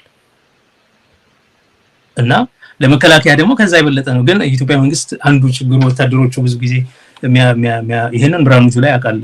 ቢያንስ በአንድ ወቅት የሰላም አስከባሪ ኃይል ሆነው ዘምቷል ወደ ምዕራብ አፍሪካ። ስለዚህ ያውቃሉ። አሁን ግን አስብ ለቅጥረኛ 1000 የአሜሪካን ዶላር እንከፍላለን ብለው እንቅስቃሴ ሲጀምሩ ምን ያህል ኢትዮጵያዊ እንደሚያገኙ አስብ። ይቻላል ባይዘይ ከመደበኛ ሰራዊት የበለጠ ጠንካራ ሜርሰነሪ መስራት ይችላሉ ማለት ነው። ምክንያቱም በጣም ብዙ ጉስቁልና ያሰቃየው ወጣት አለ፣ ስራ ያጣ የተማረ ብሩህ የሆነ አእምሮ ያላቸው ብዙ ወጣቶች አሉ። አንድ ገበያው አለ ማለት ሌበር ማርኬቱ ሰፊ ነው። ሁለተኛ የኢትዮጵያ መከላከያ ሰራዊት ራሱ ደግሞ በሜርሰነሪነት ሊሄድ ይችላል። ደሞዝ ያድጋል ከተባለ ምን ችግር አለበት? እነዚሁ ሰዎች ናቸው ኩባንያ ውስጥ ያሉት። ቀደም ሲልም ጀምሮ እነ ባጫ ደበሌ እነ ብርሃኑ ጁላ እነ ይልማ መርዳሳ ማለት ደንበኛ በቀደም ስልህ ነበር የጥይት ሽያጭ የመሳሪያ ሽያጭ የግል ማለት ነው ንግድ ውስጥ የገቡ ሰዎች ናቸው። ከዚህ አንፃር አሁን ደግሞ ይሄን መርሰነሪ ካምፓኒ ሲያቋቁሙ የራሳቸው ሰራዊት በዛ ውስጥ ሁሉ ሊሄድ ይችላል። አውሮፕላን የሚያበሩ ምናምን ነበር አይደል? የዋግነር የሚባለው የመርሰነሪ ግሩፕ ራሽያ ዩክሬን ውስጥ ሲሳተፍ የነበረው ሰውየው አሁን በቅርብ የሞተው ማለት ነው። እነዚህም አየር ሁሉ የሚኖራቸው ሄሊኮፕተር የሚኖራቸው ዓለም አቀፋዊ የሽብር ተቋም ናቸው የሚሆኑት እና ይሄ በጣም ብዙ አትኩሮት የሚፈልግ ጥንቃቄ የሚፈልግ ማንኛውም የፖለቲካ ኃይል ኢትዮጵያ ውስጥ ማንኛውም የፖለቲካ ኃይል ለፍትህ ብሎ የሚታገለው ሆነ ለስልጣን ብሎ የሚታገለው ልብ ሊለው የሚገባ አደገኛ እንቅስቃሴ እየተካሄደ መሆኑን መርሳት የለባቸውም። ስለዚህ የዩናይትድ አረብ ኤሚሬትስ እና የኢትዮጵያ መከላከያ የኢትዮጵያ አየር ኃይል የሚያደርገው ጫጉላ ሽርሽር የሰሞኑ አሁን ከእየሆነ ከምናየው ነገር ያለፈና በላይ መሆኑን እንዲሰመርበት ስለፈለኩ ነው። መልካም እንግዲህ ይሄ ትልቅ መረጃ ይመስለኛል። አድማጮቻችን ቅድም መግቢያችን ላይ የተለዩ መረጃዎች ይኖራሉ ብዬ ያልኩት ከነዚህ ጋርም በተገናኘ ነው። ምናልባት ዶክተር ጸጋይ ከዚህ ጋር አያይዘን የምናነሳው ነገር ጠቅላይ ሚኒስትር አብይ አህመድ እዛ ቦታ ላይ ሄደው ምርቃቱ ቦታ ላይ ሄደው መሳደብ ኖርማሊ ልምዳቸው ነው። በፓርላማም ይሳደባሉ፣ በስብሰባ አዳራሽም ይሳደባሉ። ጸያፍ ንግግሮችን መናገር ብዙም አዲስ አይደለም። ለጆሮ የሚሸነቁጡ ንግግሮችን ሲናገሩ ሰምተናል ከዚህ ቀደም። አሁን ግን እዛ ቦታ ላይ ተገኝተው ጎልያድና ዳዊትን ጭምር ወደፊት አምጥተው ሲናገሩ ነበር። ምናልባት ከዚህ ጋር የሚገናኝ ነገር ይኖረዋል። ጎልያድስ ማን ነው? ዳዊትስ ማን ነው? ሜርሲናሪውን ነው እንደ ዳዊት እየቆጠሩ ያሉት ወይንስ የሀገሪቱን መከላከያ ሰራዊት ነው እንደዛ እያሉ ያሉት? ተቃዋሚዎችን ነው እንደዛ እያሉ ያሉት ወይንስ የራሳቸውን መከላከያ ሰራዊት ነው በሌላ መንገድ እየገለጹ ያሉት? እየከዳ ከነትጥቁ ሌላ ተቃዋሚ እየተቀላቀለ ኦሮሞ የሆኑት ኦሮሞዎችና አማራ የሆኑት ወደ አማራ እየተቀላቀሉ አሁን አማራ ክልል ውስጥ የሚንቀሳቀሰው ፋኖ ይባል እንጂ አብዛኛው የልዩ ኃይልና መከላከያ እንደሆነ በግልጽ የሚታወቅ ነገር ነው። ትጥቅ ሲባሉ ወደዛ የሄዱበት ወቅት ላይ ሁላችንም እናስታውስ ስለሆነ ማለት ነው። ማንን ነው እያሉ ያሉት? ከዚህ አሁን ይቋቋማል ከሚሉት ድርጅት ጋር የሚገናኝ ነው? ማን ነው መተማመኛቸው? እንዲህ ስለማለታቸውስ ምንድን ነው ትርጉሙ ይላሉ? ይሄ አይሮኒክ ነው ማለት ምጸት አለው። በአየር ትርኢት እያሳዩ ሰማዩ የኛ ነው እያሉ ኃይለኛ አጋር ደግሞ ከጎናችን አለ ወንድም ሆነናል እያሉ ራሳቸውን ግን እንደ ዳዊት ካዩ የዛሬ ዘመን የምንዋጋው ጦርነት የቴክኖሎጂ ጦርነት ነው። አምስተኛ ትውልድ ጦርነት ነው።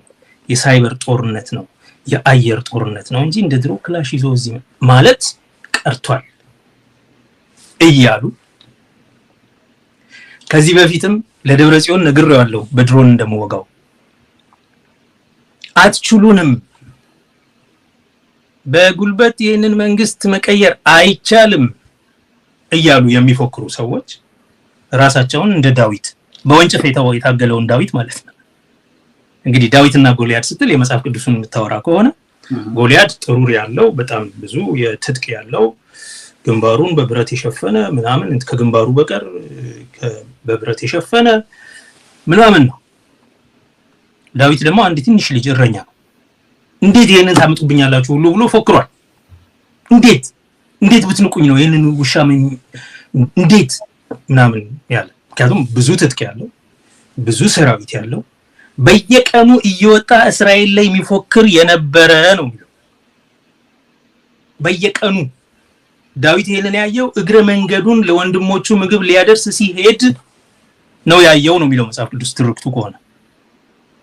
መስኪኑ እንዴ ይሄ ግን ማን ነው? ቆይ እንደዚህ በየቀኑ የሚዝተው እስቲ የሚገጥመኝ እያለ እኮ ነው ሰውየው ሲዝት የነበረው የሁሉ ዘመን። የላችሁም እና እስራኤሎቹ ደግሞ ፈርተው ነው በዛ በመጽሐፍ ቅዱሱ ትርክት ተሸማቀው። ይሄን ሁሉ ጥሩር ለብሶ ማለት ነው ይው ያለት የአየር ትርኢት እያሳዩን የነበሩት እነሱ ናቸው። ድሮን አለን፣ ቴክኖሎጂ አለን፣ የአይሮፕላን መገጣጠሚያ አለን፣ ትንዛ ሄደና አሳድሰናል፣ ዱባይ ልከን ብዙ ነገር እያለ ራሱን ደግሞ ዳዊት አድርጎ ይገልጽልሃል። ይሄ ምጸት ነው፣ አይሮኒ ነው።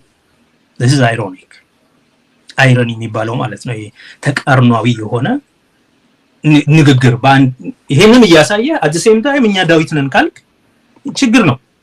ጎልያድነትን እያሳየ ውለህ ማለት ነው። በዛው መድረክ ላይ እኛ እኮ ዳዊት ነን ማለት ይችላል ለሚያስብ ሰው ምን እያለ ነው ነው። ግን ለምን እንደዛ ትንሽነታቸው ደግሞ ለምንድን ነው እንደዛ የሚሰማቸው? ኦኬ እንደዛ የሚሰማቸው ያው በጦርነቱ አልሆነላቸው በየቦታው እየተሸነፉ ጦርነቱን ተሸንፈው ከትግራይም ተሸንፈው ነው የወጡት። በኦሮሚያም በአማራም ክልል እየሰመረላቸው አይደለም። ሺ ጊዜ ይፎክራሉ፣ ድሮን ያመጣሉ፣ ሰላማዊ ህዝብ ይፈጃሉ፣ ጦርነቱን አያሸንፉም። ጦርነቱን የማያሸንፉት በነገራችን ላይ ቴክኖሎጂ አቅም ስለሌላቸው የመዋጋት አቅም ስለሌላቸው ብቻ አይደለም፣ አቅም የላቸውም። ልክ ነው። ጦርነቱን የማያሸንፉት ህዝብን እየተዋጉ ስለሆነ ትግራይን የማያሸንፉት ህዝብን እየተዋጉ ስለሆነ መቼም ኦሮሚያን የማያሸንፉት ህዝብን እየተዋጉ ስለሆነ አማራ ክልል የማያሸንፉት አሁን ህዝብን እየተዋጉ ስለሆነ አሁን ህዝብን እየተዋጋ ልታሸንፍ አትችልም። ያ ማሸነፍ አለመቻል ኢንሴኩሪቲ ይሰጣቸዋል። አንድ በወታደራዊ ዘመቻዎቻቸው ድል እየቀናቸው ስላልሆነ የምስኪንነት ስሜት አለ ማለት ነው ከውስጥ። አንድ ሁለተኛ የፖለቲካ መነጠል ኤሊኔሽን ደርሶባቸዋል። ፕሬዝዳንቷም የሚወቅሷቸው ከሆነ የካቢኔ ሚኒስትሩ የሚወቅሰው ከሆነ ኦኬ ተደራጅተናል ምንም አታመጡም የሚላቸው ከሆነ ታዬ እየተደበደበ እየተገረፈ ገና ብዙ አሉ በውስጣቸው የሚላቸው ከሆነ ባዶነታቸው እየተሰማቸው ነው ማለት ነው። ባዶ ነው ኤኒ ታይም ቢገፉ የሉም ማለት ነው። ሁለት ሶስተኛ የዓለም አቀፍ ማህበረሰቡም ከነሱ ጋር እንዳይደለ ያውቃል። አትሊስት ትግራይና ኦሮሞ ድሮም ከነሱ ጋር አይደለም። የአማራ ዳያስፖራ ሙሉ በሙሉ ኤጌንስት them እንደሆነም ያውቃል።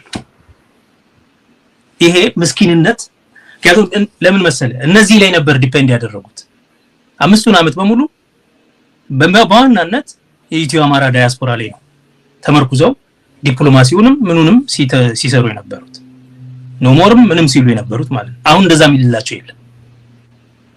የመነጠል ስሜት አለ። ከመነጠላቸው የተነሳ የሚመጣ ምስኪንነት አለ። ከዛ አንፃር ባለወንጭፉ ዳዊት ነንኛ በዛ ነው የምንመሰለው ሊለን ነው የሚሞክረው። ድሮን ታጥቆ የአፍሪካንም የዓለም ስታንዳርድ የጠበቀ አየር ኃይል ነው ያለን፣ በቃ ዓለም የሚቀናበት መከላከያ ነው ያለን እያለ ግን ልክ ወንጭፍ ብቻ እንዴ ዳዊት እኮ በዛ ታሪክ ውስጥ ከሄድን ማለት ከመጽሐፍ ቅዱስ ታሪክ አሁንም once again በደንብ ካየው ታሪኩን ልጁ የሳኦል የንጉሱን ልብስ ሲሰጡት ሞከረውና ያልተመቸኝም ብሎ አስቀምጦ ትጥቅም ሲሰጡት ሰይፉን ሁሉን ነገር አስቀምጦ 5 ጠጠርና ወንጭፍ ይዞ ተነሳ ነው።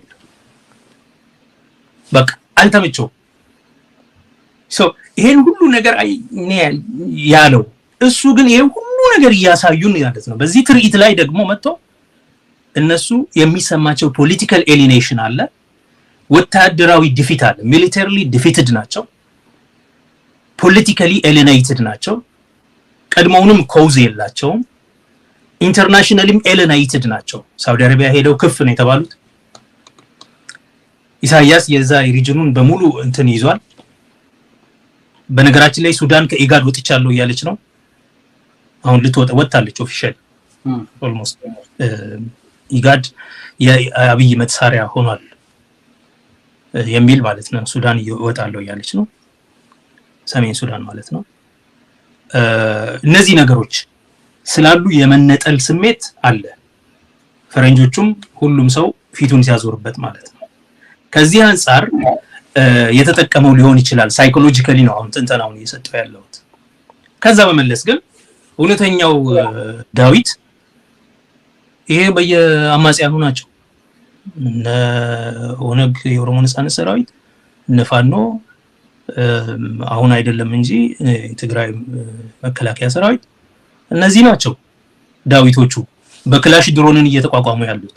በክላሽ ይሄንን አየር ኃይል እየተቋቋሙ ያሉት በክላሽ አፍሪካንና ዓለምን ያስደመመው መከላከያ ሰራዊትን እየተቋቋሙ ያሉት ማለት ወንጭፍ ቨርሰስ ጦር መሳሪያ ማለት ነው ዘመናዊ ጦር መሳሪያ ሶ አክቹሊ ጎልያዱ እሱ ነው መስል ፍሌክስም እያደረገ ያለው እየጮኸ እየፎከረ የሚውለውም አታሸንፉንም ምናምን እያለ ያለው አሁንም በመጨረሻ እናሸንፋቸዋለን እያለ ያለው እሱ ነው አንድም ጎልያድ መጥቶ ሲጮህባቸው ሰምተን አናውቅ ማን የኦሮሞ መከላከያ ሰራዊት ነው እንደዛ ያለው የኦሮሞ ነጻነት ሰራዊት ማን ነው እነሱ ላይ ፎከረባቸው እነሱ ናቸው እየወጡ ለድርድር እንኳን ሄደው እኮ አታሸንፉም ሎጂስቲክስ የላችሁም ጥይት የምታገኙበት መስመር የላችሁም ተዘግቷል ከበናቸዋል ባለም አቀፍ እንትን እጅ ስጡ ተስማሙ ከኛ ጋር ሲሉ የነበሩት በድርድሩ ላይ ባይዘው የሚሉት ይሄንን ነበር እነሱ ናቸው ጎልያዶች እንጂ የኦሮሞ መከላከያ ነጻነት ሰራዊት ወይም አይ ዶንት ኖ ፋኖች አንድ ዘመን ልክ ነው ይፎክሩ ነበር 4 ኪሎ በ3 ቀን ገባን እንትን እንገባለን እየመጣን ነው ምናምን ይላሉ ኦፍ ኮርስ መቼም እሱን ሲሪየስሊ ወስደው እሱን ያንን ንግግር እንደ ጎልያድ ንግግር የሚያዩት አይመስለኝም ምክንያቱም በሌላ በኩል ደግሞ አሸንፈናቸዋል ስጋት የማይሆኑበት ቦታ አድርሰናቸዋል ወደ ሸጥና ሸለቆ ወደ በረሃ ወርደዋል ሲል ነበር ብርሃኑ ጁላ ከትናንት ወዲያ እና ወደ አባይ በረሃ ምናምን ገብተዋል ሸጥ ውስጥ ገብተዋል ከከተማ ርቀዋል ምናምን አጥፍተናቸዋል ምናምን አከርካሪውን ሰብረናል ሲል ነበር መቼም ያን ቡድን ጎልያድ ሊለው አይችልም ሶ ቤሲካሊ ወሬ ለማጣፈጥ ብሎ የተጠቀመው ከሆነ ያው ንግግር ስለማያቅ ከዛው ከብልጽግና ወንጌል የሰማውን ስብከት እሁድ የሰማውን ስብከት ይዞ ከሆነ ወይም ሮብ ቤተመንግስት በሚደረገው የጸሎት ፕሮግራም ላይ የሰማውን ስብከት ይዞ ከሆነ ወይም የመጣለትን ትንቢት ይዞ ከሆነ ምናልባት ነገር ለማሳመር ኢሜጅ ለመፍጠር ብሎም ከሆነ ጉድ ላክ ዳንኤል ክብረት የጻፈለትም ከሆነ ሊሆን ይችላል ያም የሚያውቁት ኢሜጀሪ ይሄ ስለሆነ ማለት ነው የሚያውቁት ወግ ማሳመሪያ ንግግር እንደዚህ አይነት መጽሐፍ ቅዱሳዊ ተረት ስለሆነ ሊሆን ይችላል መልካም ከዛ ውጪ ግን ምንም ዋጋ ያለው ንግግር አይደለም ኢንፋክት በጣም አይሮኒክ ነው በጣም መልካም እንግዲህ ከዚህ ጋር አያይዘን ወደ ብርሃኑ ጁላ ደግሞ እንሄድ እንግዲህ ዛሬ ሰፋ ያለ ነገር ነው ያነሳን ያለነው ወደ ብርሃኑ ጁላ ንግግር ስንሄድ ሶስተኛ ዙር ድርድር ሊኖር ይችላል ከኦላ ጋር ተስፋ ሊኖር ይችላል የሚል ነገር አንስተዋል ሶስተኛ ዙር ግን የመጨረሻው ነው የሚሆነው ወይ ለመስማማት ካልተስማሙ ደግሞ ድጋሚ ላለመገናኘት ነው ይሄን ውይይት እናደርገው የሚል ነገር ነው ሲናገር የነበረው ከኦሮሞ ነጻነት ሰራዊት ሰዎች ከድርድሩ ላይ ከነበሩትም እዛ አካባቢ መረጃ አላቸው በየካመንኮቹ ሰዎች ለማናገር ሞክሬ እንደዛ ይባል ነገር የለም ካለ ግን ለህዝባችን አሳውቀን በግልጽ ነው የምናደርገው እስካሁን የተነጋገርነው ነገር የለም ብርሃኑ ጁላም የተናገረው ነገር ምናልባት ከሶስተኛ ወገን አፍ ነው እየወጣ ያለው እንጂ እዛም ቦታ ላይ ስላልነበረ የሚል ነገር ነው የሰማሁት እንደ መረጃ ሶስተኛ ዙር ይኖራል ካለ የመጨረሻው ነው የሚለው ነገር እንዴት ነው የሚታየው ምንድነው ፍላጎታቸው ከሶስተኛ ዙር በኋላ ቢስማሙ ኦኬ ካልተስማሙ ደግሞ ምን ሊሆን ነው ድጋሚ አንገናኝም ብሎ እዛቻ ያቀርበ ያለው የሀገሪቱ ታማጆች የሚለው ጥያቄ ላስከትል መልካም ብርሃኑ በነገራችን ላይ ያ ንግግሩ ሳይኮሎጂካል ዋርፌር በአምስተኛ ትውልድ ጦርነት የሚሉትን እያካሄዱ ነው በዛ ነው እየተናገረ ያለው እንጂ ሶስተኛ ዙር ድርድር እናደርጋለን ብሎ ኢትዮጵያ መንግስት ለኦሮሞ ነጻነት ሰራዊት ወይም ለኢጋድ ወይም ለአደራዳሪዎቹ ለአሜሪካና ለኖርዌይ የገለጸው ነገር የለም ሁሉም ጋር መጠየቅ ይችላል እርግጠኛ ሆኜ ነው የምናገረው ለኦሮሞ ነጻነት ሰራዊት ኃላፊዎች ወይም ተደራዳሪዎች ወይንም ለዲፕሎማቶቹ ለኖርዌይ እና በዋናነት ኖርዌይ እና የአሜሪካ መንግስት ናቸው እነ ማይክ ሃመር ማለት ነው ከዛ ደግሞ ኢጋድ ይሄንን ንግግር እሱ በተናገረ ቀን ለማጣራት ብዬ ቁልፍ የሆነ ሰው ሳናገር ነበር ኢጋድ ያውቃል ወይ እንዲህ የሚለውን ነገር ስል የኢጋድ መሪ አሁን ያለው ጄኔቭ ነው እየጠጣ ነው ያናገረኝ ብሎኛል ይሄው ማለት ነው ያለው እንደው ጄኔቭ ነው አይደለም እነሱ ሊያደራድር አልሰማም ሁሉ ምን ስለዚህ ጉዳይ አሁን አናግረው ያለው ነው የተባልኩት ምንድነው የሚያወሩት? የደረሰ ነገር አለ እንዴ ብዬ ማለት ነው። እስቲ ከኢጋድ በኩል እናጣራ። የኛ ልጆች አልሰማንም ብሏል። ከዚህ በፊትም እንደዚህ እያሉ ነው ለኦሮሞ ነጻነት ሰራዊት ምንም ነገር ሳይነገር ድርድር ጀምረናል ብለው ሚዲያውን በሙሉ የሞሉት። ሰላም ድርድር መኖር አለበት እና ልጆቹ የለም እነሱ ጋር ምንም ነገር የለም። እስቲ ምናልባት ያኔ ኢጋድ ነበር ይሄን ነገር ፋሲሊቴት ያደርገው። ኢጋድ ጋር እንጠይቅ ስንል የኢጋድ ሰው በዛን ቀን ስዊትዘርላንድ ነበር ያለው። እሱ ያንን በተናገረለት ምንድነው ምንም አልሰማም የለም። ኢንፋክት የምናውቀው ነገር የሁለተኛው ዙር ውይይት ሲከሽፍ ደግሞ በማያንሰራራ መንገድ ነው የከሸፈው። ካስታወስክ በሚያስቆጭ መንገድ የጻፉት መግለጫ አንድ ትልቅ እድል ከሸፈ ብሎ ነው የኦሮሞ ነጻነት ሰራዊት። እኛም ታንዛኒያ ላይ የባከነው እድል ብለን ነበር ስንናገር የነበረው። የሚያስቆጭ የባከነ እድል ሰው ላይ መለስ የተበላሸ ግንኙነት ነው አሁን በእነሱ መካከል ያለው። ግን ብርሃኑ የሳይኮሎጂካሊ የስነ ልቡና ጦርነቱን አንድ እርምጃ ለማራመድ ሲል የተናገረው የሰላም ጥሪ አይደለም ያደረገው። ዛሬ ለሶስተኛ ጊዜ የተጻፈውን የሚቀበሉ ከሆነ ድርድር ይኖራል ይቀበሉ ነው እያለ ያለው። የተጻፈው ያኔ ጽሁፈት ደረጃ ከደረሱ በኋላ ነው የሚለው አይደለ? አሁን የተጻፈውን የሚቀበሉ ከሆነ ይኖራል፣ ካልሆነም ካሁን በኋላ እንነጋገር። ይሄ አልቲሜተም ነው። እድል አሁን በአቋራጭ ምንድነው ባለፈው ያሳያናችሁን ጽሁፍ ምንም ድርድር ሳያስፈልግ አንቀበላለን በሉ፣ ለዛ እንገናኝና እንፈራረም፣ ያማይሆን ከሆነ ዘምትባቸዋለሁ የሚል የስነ ልቡና ጦርነት አንድ አካል ነው። የሰላም ቋንቋ ለጦርነት ዓላማ ዌፐናይዝ ሲደረግ በመሳሪያነት ሲቀርብ ማለት ነው። አንድ ሁለተኛ ለዚህ ነው አንዱ መንግስት ያለው አይመስልም፣ ኃላፊነት ለመንግስት ተጠሪነት ያለው አይመስልም ማለት የአገሩ መንግስት ሳይ ይሄን ጉዳይ ሲሰራ የነበረው የደህንነት አማካሪው ሳይናገር፣ የተደራዳሪዎች ቡድን ሳይናገር፣ የፍትህ ሚኒስትሩ ሳይናገር፣ ጠቅላይ ሚኒስትሩ ሳይናገር ወታደሩ መናገሩ ያው የፖለቲካ እንቅስቃሴ ከመሆኑ ባሻገር የስነ ልቦና ጦርነት አካል መሆኑን ብቻ ነው የሚያሳየው። ብርሃኑ በዛ ላይ እንዲህ አይነት ንግግር መናገሩ ያስቃል። ማለት አልቲሜተም እያስተላለፈ እሱን ማይቀበሉ እንደሚቀበሉበት እድል እንሰጣቸዋለን፣ ሶስተኛ ዙሩ ድርድር ይካሄዳል አይደል? እድል እንሰጣቸዋለን እና ይሄ በዓለም አቀፍ እንትንም ዘንድ ያው ለድርድር አሁንም በራችን ክፍት ነው እያለ ነው ማለት ነው መንግስት የሚለውን ለዓለም አቀፍ ማህበረሰብ ፍጆታ እየተጠቀመው ነው።